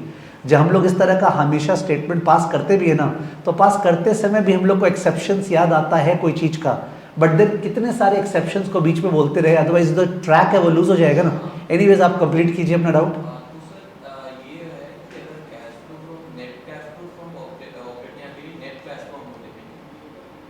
नहीं सुनाई नहीं दिया मेरे को। नेट कैश फ्लो किसी कंपनी का, investing activity, operational activity and financing activity, तीनों को जब हम लोग नेट में डालेंगे तो किसी कंपनी का नेट कैश फ्लो नेगेटिव आ रहा है तो वो उसके लिए पॉजिटिव है या फिर आप तो कहीं और चले गए, ठीक है। He went into some other thing. What did he went into? Let me share that with you. अपने जोर से काम आने वाले हैं। CFO, एक कंपनी का इस साल का CFO 500 करोड़ था, ऑपरेशन से 500 करोड़ जनरेट किया। CFF 200 करोड़ था, फाइनेंसिंग से 200 करोड़ जनरेट किया। CFI 820 करोड़ था, कितना? 820 करोड़ नेगेटिव माइनस 820। तो 500 और 200 आया था, और CFI माइनस 820 है, यानी कि प्लांट एंड मशीनरी जोर का परचेस किया है। तो इसका मतलब नेट में क्या आया? माइनस 120 आ गया सबके। CFO 500 crore, CFF 200 crore positive, CFI negative 820 crore invest किया, टोटल में नेगेटिव आया माइनस 120। ये उसका बात कर रहा था नेट चेंज इन कैश। क्या? Net change in cash. तो ये 120 का क्या होगा? अपना जो कैश बैलेंस है ना, बैलेंस शीट में जो कैश इन हैंड होता है वो 120 करोड़ से कम हो जाएगा, 120 करोड़ से कम हो जाएगा। और अगर अपना नेट कैश फ्लो पॉजिटिव आता, जैसे मैं बोलता 620 है, तो 700 माइनस 620 80 करोड़ पॉजिटिव आया, तो कैश बैलेंस बढ़ जाता। तो यूजुअली वो बहुत ज़्यादा देखने का चीज़ नहीं होता है। अगर कैश बैलेंस बढ़ जाता है तो we say that the liquidity position of the company has improved, but खराब चीज़ भी है, बिकॉज आप ज़्यादा कैश होल्ड करके रखे हो, it has an opportunity cost ना। और कैश बैलेंस कम हो जाता है तो लिक्विडिटी खराब हुआ है कंपनी का, बट देखा जाए तो कंपनी अपना कैश को ठीक से यूटिलाइज कर रहा है, अरे that is not the focus area. कोई दिक्कत नहीं, बहुत ज़्यादा नेगेटिव और बहुत ज़्यादा पॉजिटिव है तो वी शुड बी कंसर्न, ठीक है ना। तो आप समझ गए, इनका क्वेश्चन अलग चला गया कि CFO plus CFI plus CFF net में जो है ना, जो कैश बैलेंस चेंज होता है बैलेंस शीट में, वो वाले पार्ट पे चला गया। एम आई कम्युनिकेटिव? ठीक है ना, हम लोग बात कर रहे थे जनरल, ठीक है ना। तो CFO is the best source of finance, CFF, पर CFF के अंदर क्या चीज़ से पैसा आया है? डेट से या इक्विटी से? Debt is dangerous but rewarding, ठीक है। और उसके बाद है CFI, उससे पैसा नहीं आना चाहिए, उसमें पैसा हमेशा जाना चाहिए, ठीक है ना। On the use of fund side भी यही होता है, जो कंपनीज लोग लॉसेज में है या जिनका वर्किंग कैपिटल इंक्रीज हो रहा है, उनमें CFO is use of fund. जो कंपनी लॉस में है, we are borrowing to fund our operations. All the startups are making losses, so where do they fund their losses? By way of what? Funding, borrowing. तो CFO can be use of fund, very bad, but startup है तो चलेगा, ठीक है। और CFI is the best use of fund कि plant machinery buy करे, growth कर रहे। CFF यूज ऑफ फंड है in the sense that debt repay कर रहे, बाई बैक कर रहे, डिविडेंड पे कर रहे, डेट रीपे कर रहे, बाई बैक कर रहे शेयर्स को, ठीक है, और डिविडेंड पे कर रहे, okay. So that is the use of fund. तो source of fund, use of fund, understood. तो source of fund, use of fund अपने को कंपनी का देखना पड़ता है कि इस बार कहाँ कहाँ से पैसा आया था, कहाँ कहाँ पैसा गया. लास्ट ईयर कहाँ कहाँ से पैसा आया था, कहाँ कहाँ पैसा गया. And we look at the trend. If you remember warehouse club जिसका केस स्टडी अपने किए थे, याद आ रहा है, discount retailer Costco US. Okay, तो वेयर हाउस क्लब का इन्होंने कैरी आउट किया. They found that warehouse club का पैसा आ रहा है मेनली सीएफओ से. कहाँ से? सीएफओ से. सो फार एज आई रिमेंबर, मेरे को इतना याद नहीं है. सीएफओ से जोर का पैसा आ रहा है विच इज सेफ. वो लोग डेट से बहुत ही कमती पैसा रेज किए, very less amount raise from debt. And उन लोग का पैसा गया है इनटू स्टोर एक्सपेंशन. कोई भी जो मेंटल मॉडल बन कराया था मैंने, उसमें सबसे मेन चीज़ क्या होता है? Number of stores. ट्रेंड का, जूडियो का कितना स्टोर्स है, तो स्टोर एक्सपेंशन में पैसा गया है. And dividend distribution. क्या? Dividend distribution. They have paid a lot of dividend. ठीक है, वेयर हाउस क्लब में वैसा हुआ है. तो वैसे कोई भी कंपनी में जब आप एनालिसिस करोगे आप देखोगे पैसा कहाँ से आया, पैसा कहाँ गया. ठीक है, और ट्रेंड वाइज क्या हो रहा है, what's happening trend wise, cross section wise बाकी फर्म्स लोग क्या कर रहे हैं सेम सेक्टर में. अगर बाकी फर्म्स लोग अग्रेसिव है तो ये फर्म अग्रेसिव क्यों नहीं है. जैसे मेरे को गड़बड़ लगा वेयर हाउस का कि वेयर हाउस क्लब डिविडेंड इतना क्यों दिया, वो तो और स्टोर एक्सपेंशन कर सकता था. तो उस केस में we have to talk to the management of the company and ask this question in the conference call. ये कॉन्फ्रेंस कॉल हो रहा है, आप लोग सब अपने अपने लोकेशंस पे बैठे हो and you are attending the conference call. तो उसमें क्वेश्चन पूछा जाता है.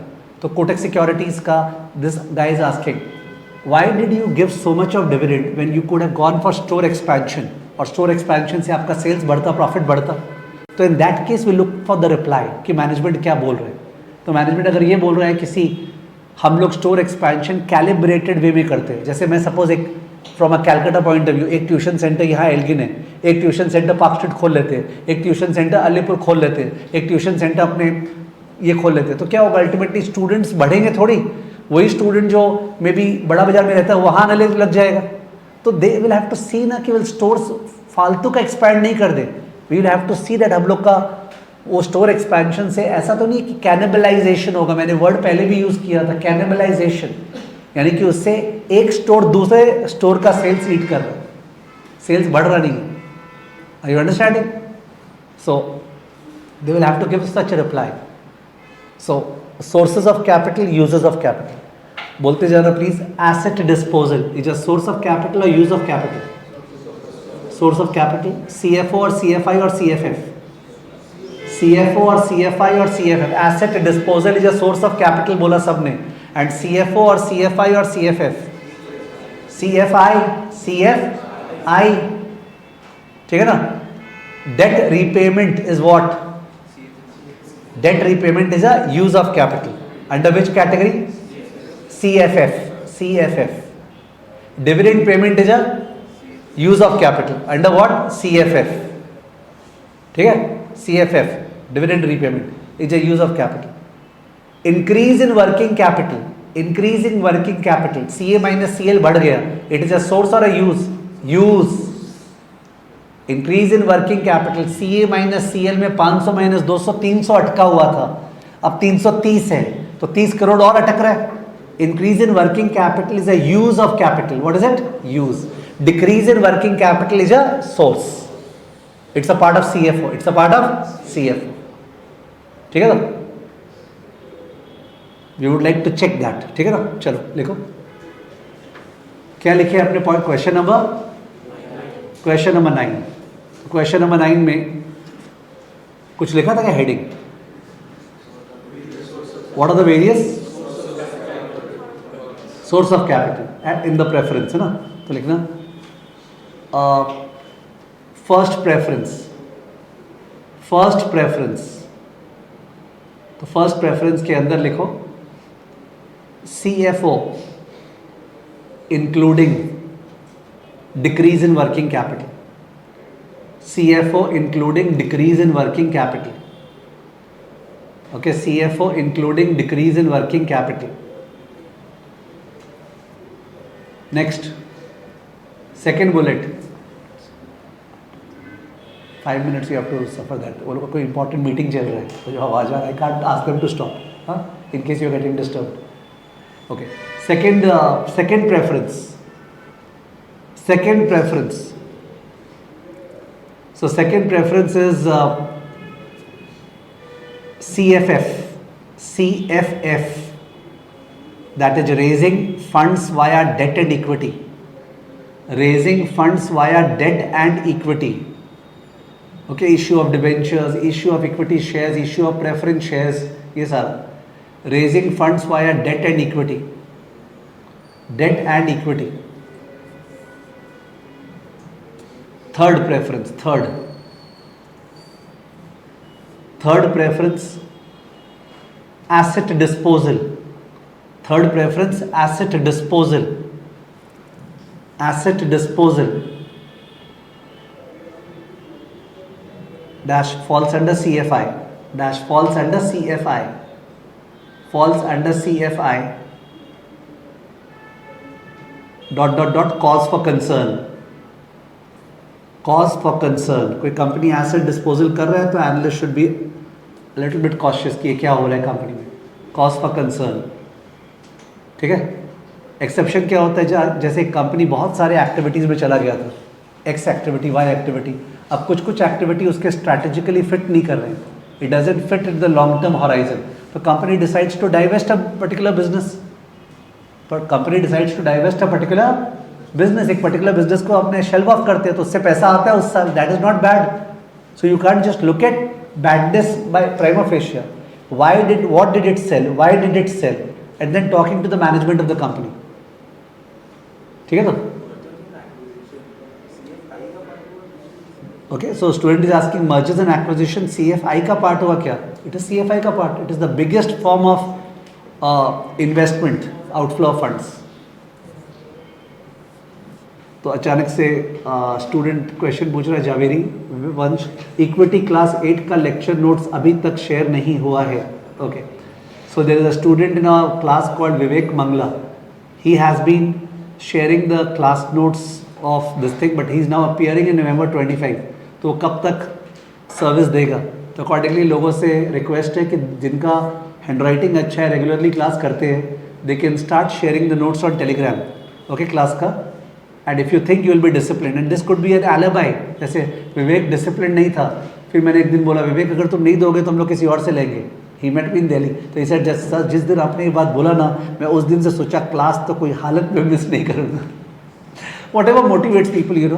सो in case you prepare notes nicely, so you can share the notes so that we can put it on the drive. शायद क्लास 8 विवेक का मिस हो गया था because he was not well. What, class 9 also? हाँ, whatever it is. So 8 और 9 अगर miss हो, हाँ ना, whatever it is, let's not going to the minutiae. अगर कोई क्लास का बचा हुआ है आप लोग शेयर करना चालू कर देंगे. ठीक है. ओके, चलिए, खत्म नहीं हुआ यार. अब सब जन चालू कर दिए अपना अपना. और सब मेरे को ये पूछना था, मेरे को क्या लिख रहे थे अपने?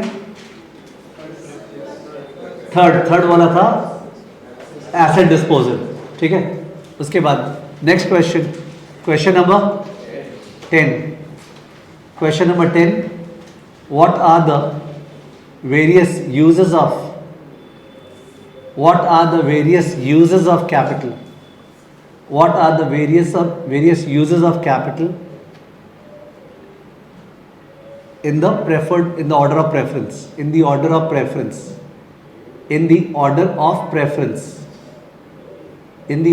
preference? ठीक. सो लिख दो सॉल्यूशन में. Preference 1, first preference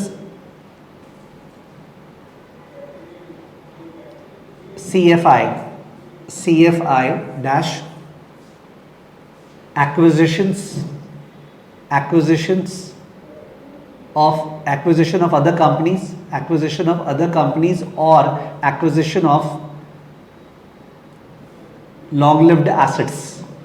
Acquisition of other companies and acquisition of long-lived assets. Acquisition of other companies and acquisition of long-lived assets.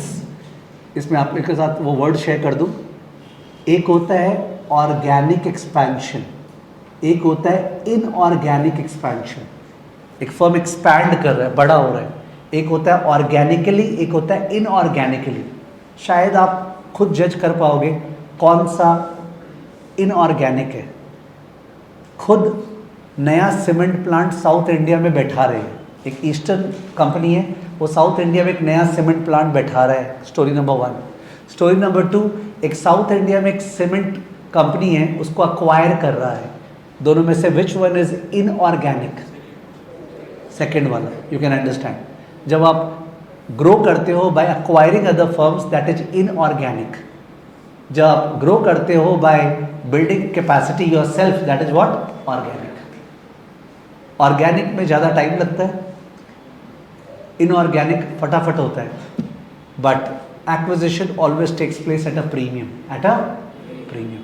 आपको ज़्यादा पैसा देना पड़ता है in order to acquire the fast growth. ठीक है ना sir? Do we have mergers and acquisition का अच्छा discussion in the CFA curriculum? Of course we have, no doubt about it. ठीक है, नेक्स्ट चलिए। Second preference, second preference CFF dash repayment of debt, repayment of debt comma buyback, buyback of shares, repayment of debt comma buyback of shares comma payment of dividend, payment of dividend, payment of dividend. तो एक firm अगर फालतू में dividend ज़्यादा दे रहा है, buyback कर रहा है, पर उसके पास जो अपॉर्चुनिटीज़ है फर्स्ट प्रेफरेंस उसको एक्सप्लॉइट नहीं कर रहा, that's a bad thing. But अगर एक फर्म के पास अपॉर्चुनिटीज़ खराब है और फालतू प्रोजेक्ट्स पे पैसा लगा रहा है पर कसम खाया शेयर होल्डर्स को डिविडेंड नहीं देंगे, वो और भी खराब है। तो विच इज़ गुड और bad depends on the situation. ठीक है, उसके बाद थर्ड हो गया नेगेटिव CFO। नेगेटिव CFO, आपका CFO नेगेटिव है जो कि स्टार्टअप्स में होगा, negative CFO and increase in working capital, negative CFO and increase in working capital, increase in working capital. पैराचेंज नोट, पैराचेंज note. LM4 learning module 4, LM4 in FSA, LM4 in FSA। तो FSA का जो 4th chapter है, ठीक है, is on cash flow analysis, is on cash flow analysis, is on cash flow analysis, where this would be revisited, cash flow analysis where this would be revisited, separate chapter devoted है उसके ऊपर, where this would be revisited। और एक note, this entire LOS, this entire LOS is beautifully elaborated, this entire LOS is beautifully elaborated in, एक minute पूछ लो, वहाँ पे कोई जवाब दे देगा। कैपिटल इन्वेस्टमेंट्स जो है ना, वो कौन सा लर्निंग मॉड्यूल है कॉर्पोरेट इश्यूअर्स का, प्लीज़ बताना, वो लोग बताएंगे। कॉर्पोरेट इश्यूअर्स में कैपिटल इन्वेस्टमेंट्स कौन सा चैप्टर है, कौन सा लर्निंग मॉड्यूल है, प्लीज़ बताना। तो दे विल इन्फॉर्म अस।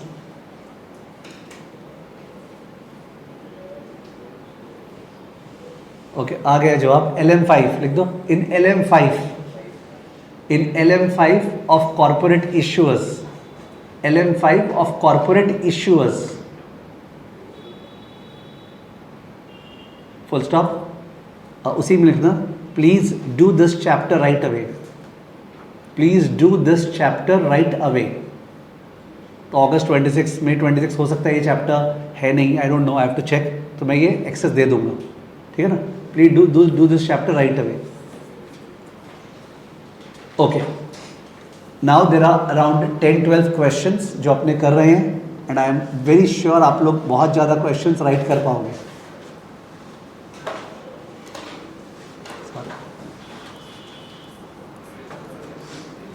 चलो, याद है फेस टू फेस वालों को मुंह से क्वेश्चन का आंसर नहीं बोलना, अपने कॉपी में लिखना है। तो चला गया वो।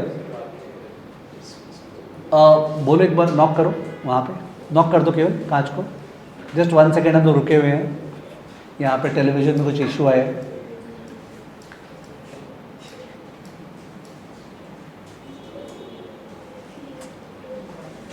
स्टाफ को, स्टूडेंट आया हुआ है वो थोड़ी है।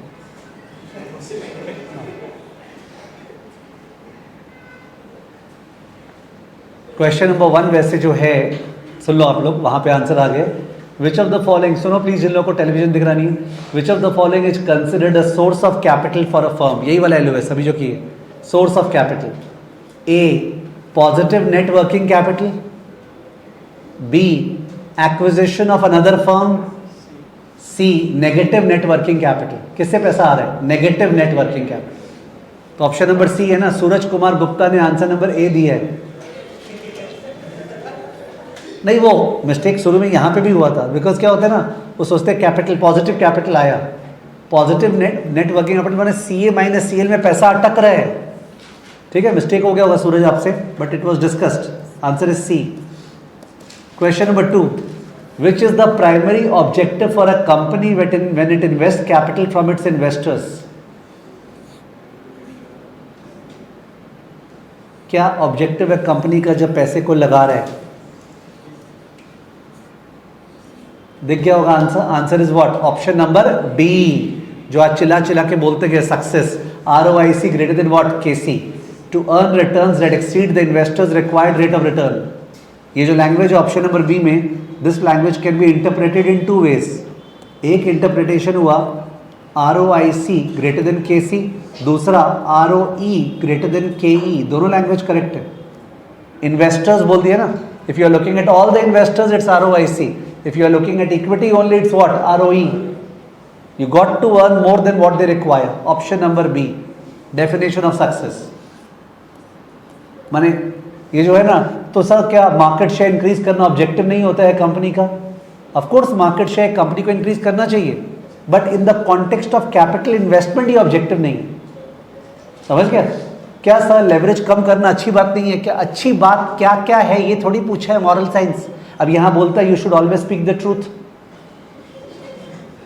तो you have to read contextually ना, वो क्या बोल रहा है क्वेश्चन। ये आंसर आया है किसी का, मलव वैद्य का, तो Malav Vaidya you have to read the question contextually. Question 3, which approach is most appropriate for an independent investment analyst to evaluate if a company has used capital effectively over the long run? आप एक company को analyse कर रहे हो, तो आपके लिए कौन सा अप्रोच अप्रोप्रिएट होगा टू जज वेदर कंपनी ने ठीक से कैपिटल इन्वेस्ट किया है ना over the long run? You pick up a company, suppose you pick up Starbucks, you are looking at Amazon, okay, you are looking at Netflix to check the capital efficiency. So what approach would be appropriate in the context of the discussions that have taken place in class?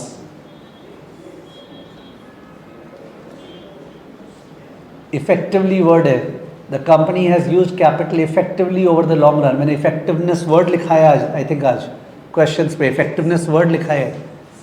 What is the answer? Answer is A, comparing the company's long term return on invested capital to the required rate of return, that is effectiveness. I think that same language was given by me in the questions today. Question number 3 या 4 में, how do you जज the effectiveness of a companies?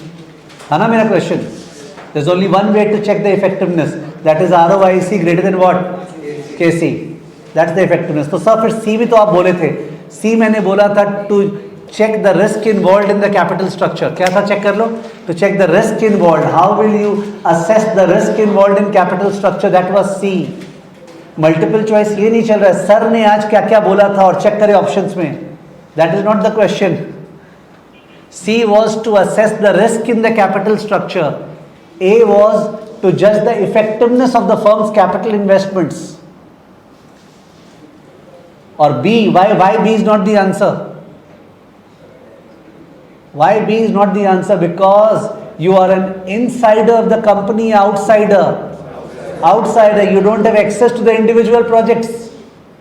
अंदर ही अंदर जो company का project है उसका data आपके पास थोड़ी होगा। This chapter is done from an external point of view.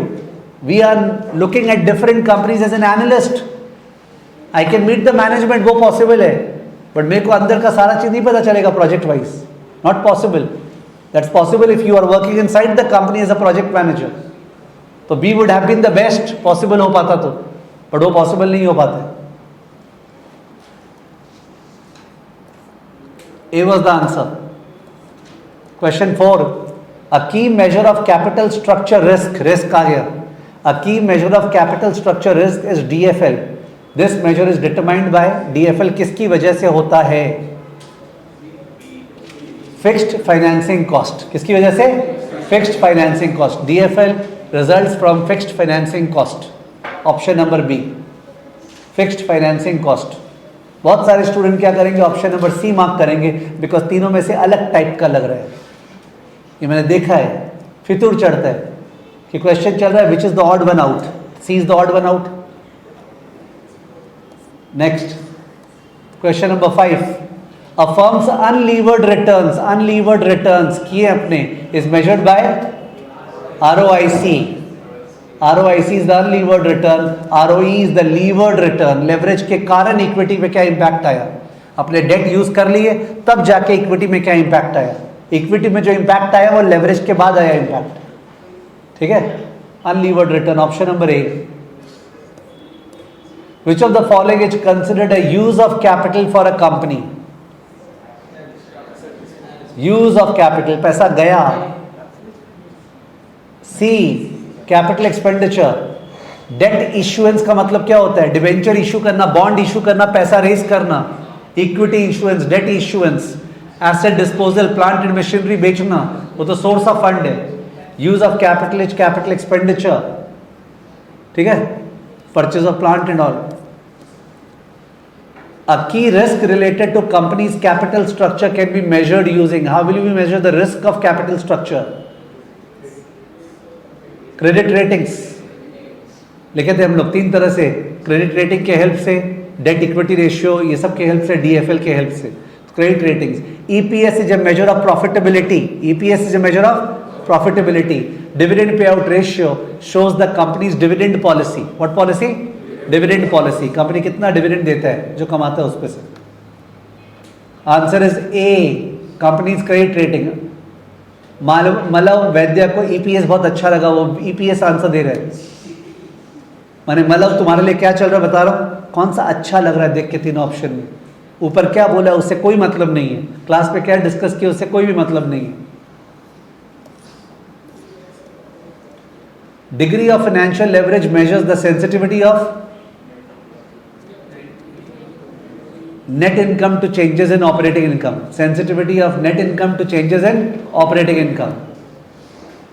और हो सकता है बहुत सारे ऑप्शंस का आंसर बी हो रहा होगा, तो कुछ लोग तो ये बैठा रहे होंगे अब से हमेशा बी बोलेंगे.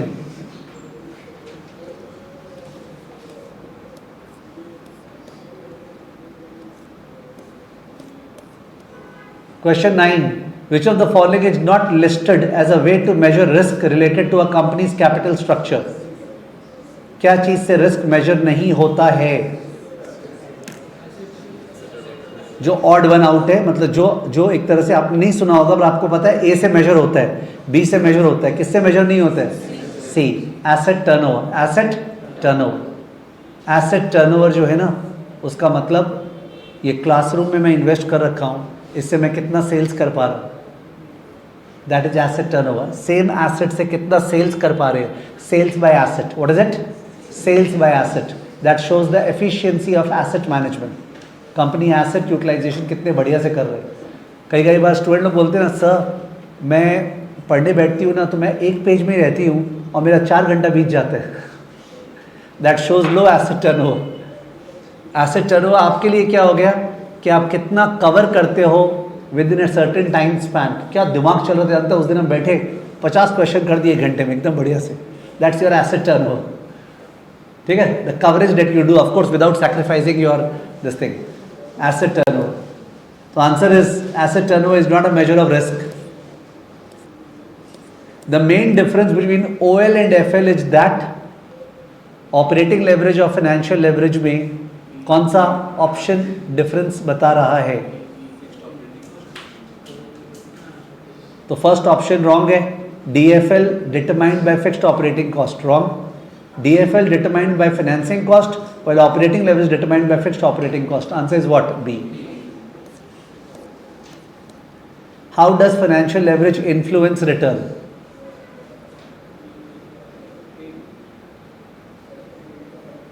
तो ये बोल रहा है it acts as a multiplier augmenting unlevered returns to produce a higher ROE. ये आज हमारे सामने हुआ था, बट ये one side of the story है वैसे.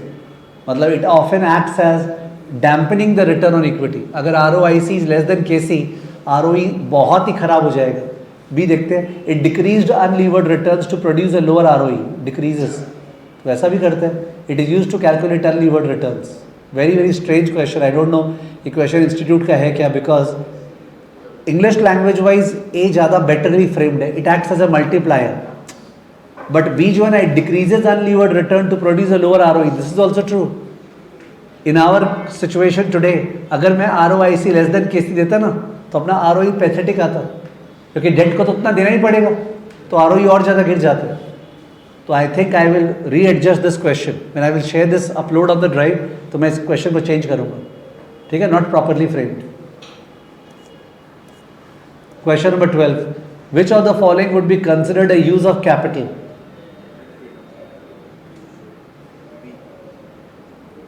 किसमें पैसा जा रहा है? डेट पे डाउन, इक्विटी इश्यूएंस से पैसा आ रहा है. तो एक है cash and investments on hand. बोला इंक्रीज हुआ डिक्रीज हुआ नहीं बोला. Cash and investments on hand, that is a static picture. अब बोलेगा प्लांट एंड मशीनरी क्या है? अरे purchase of plant and machinery outflow है. Are you understanding? Increase in working capital outflow है. वो तो बैलेंस शीट का फिगर लेके बोल रहा है, ये कोई तरीका थोड़ी हुआ. Cash and investments on hand बढ़ा तो इट्स एन आउटफ्लो, गिरा तो it's a use, it's a source. But वो तो बढ़ा या गिरा नहीं बोल रहा, वो बोला cash and investments on hand. देखो एक्सप्लेनेशन क्या दिया होगा ए के बारे में. A is incorrect. Cash and investments on hand represent existing capital that can be used, making them a source. Okay, that's existing capital which can be used. A comprehensive measure of company's profitability is, company का profitability का comprehensive measure कौन सा होगा? ये word मैंने लिखाया नहीं, but maybe you can guess. ROE. What is it? ROE. Why is it called comprehensive? I did not discuss the same. Okay, I will discuss, don't worry. A is not the answer, because is A a measure of profitability? No sir, A is a measure of leverage and risk. B is a measure of profitability, PAT by sales. It's a measure of profitability. C is a measure of profitability. B and C are both measures of profitability, but C is a comprehensive measure. B is a less comprehensive measure. Why? I'll discuss that. Okay, that was the last question. Let us discuss C, because that's very very foundational. बहुत जोर से काम आएगा. एक next question डालना, एक next question डालना. Very important. हाँ, question number what? 11. Question number 11.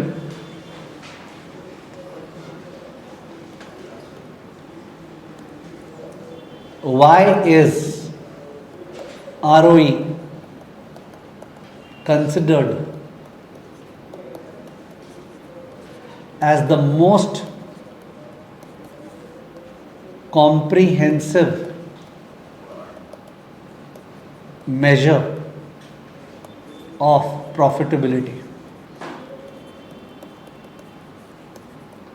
Why is ROE considered as the most comprehensive measure of profitability? Okay, full screen दिखाओ. Okay, focus please.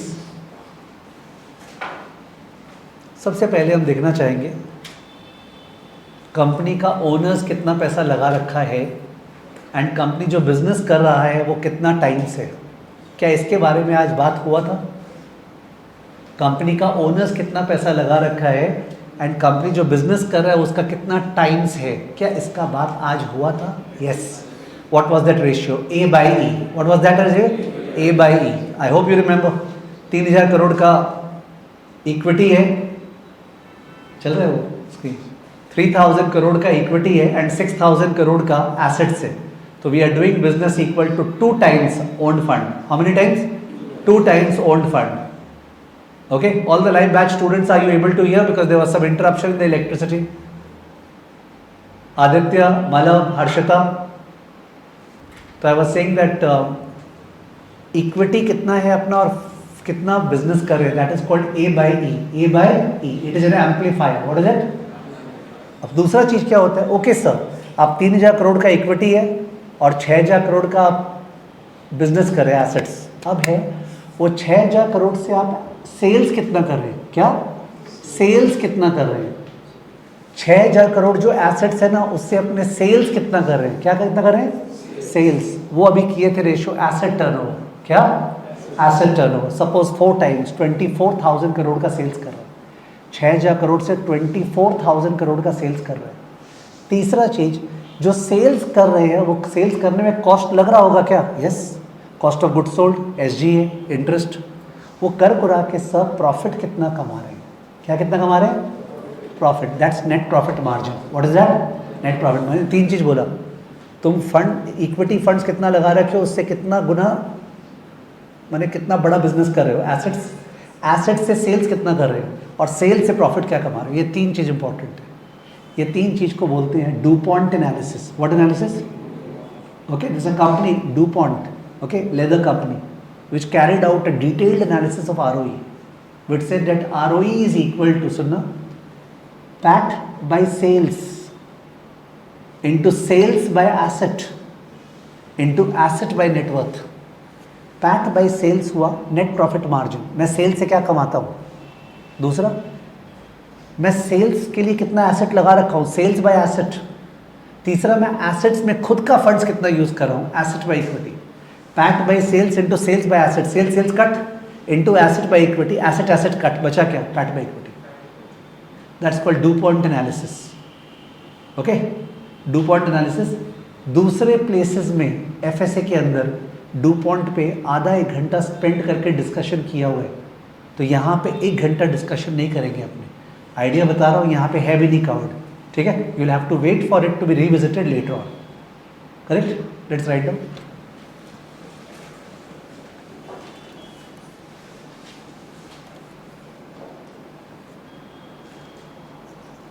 Owners, that is equity shareholders, owners, that is equity shareholders, have provided risk capital to the management. Owners, that is equity shareholders, have provided risk capital to the management. सही है language का? Full stop.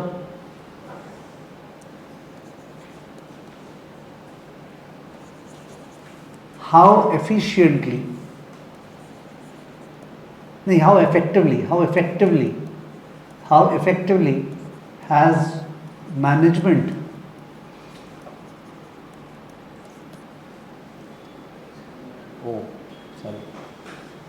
तो screen शायद दिख रहा नहीं था, कोई बात नहीं है. Owners, that is equity shareholders, have provided risk capital to the management. Owners, that is equity shareholders, have provided risk capital to the management. Full stop. How effectively has management used that capital. How effectively has management used that capital? Para change. This is captured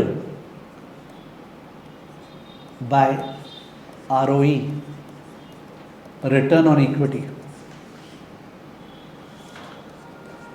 ROE equal to PAT by equity.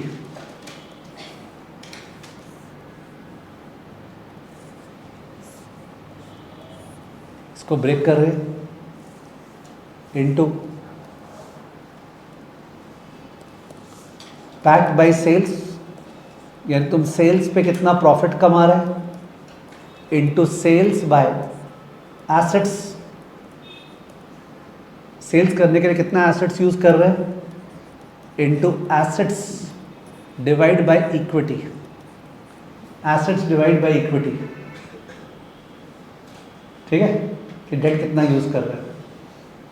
First ratio का नाम क्या है, anybody?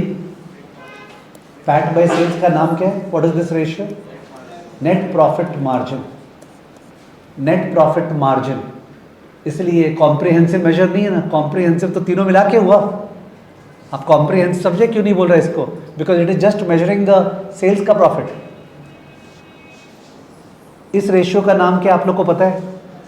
Asset turnover ratio. Asset turnover ratio, efficiency of asset utilization, asset turnover ratio. और इस ratio का नाम क्या है? इस रेशियो को बोलते हैं इक्विटी मल्टीप्लायर। क्या बोलते हैं? Equity multiplier bracket reflects financial leverage, reflects financial leverage. Equity multiplier reflects financial leverage. Okay, reflects financial leverage. तो इसीलिए ROE इज कॉल्ड कॉम्प्रिहेंसिव। तो तीन चीज पर डिपेंड करेगा, and believe me this is not theory, this is 100% practical. One of the firms which I am aware which uses DuPont analysis before making any investment decision is what I've often taken the name earlier, Old Bridge Capital. Old Bridge Capital जो है उसका philosophy में है, anybody wanting a job in that future में, when you try, you have to really ruggedify ROE and go. They will ask you about ROE के analysis. They'll show you figures, trend, and they'll ask you बताइए क्या हो रहा है इसमें। नहीं, मैं वो analysis deeply कर नहीं पाया अभी, बिकॉज मैंने अलग जगह पे की है। ठीक है, लिख देना नीचे नोट। दिस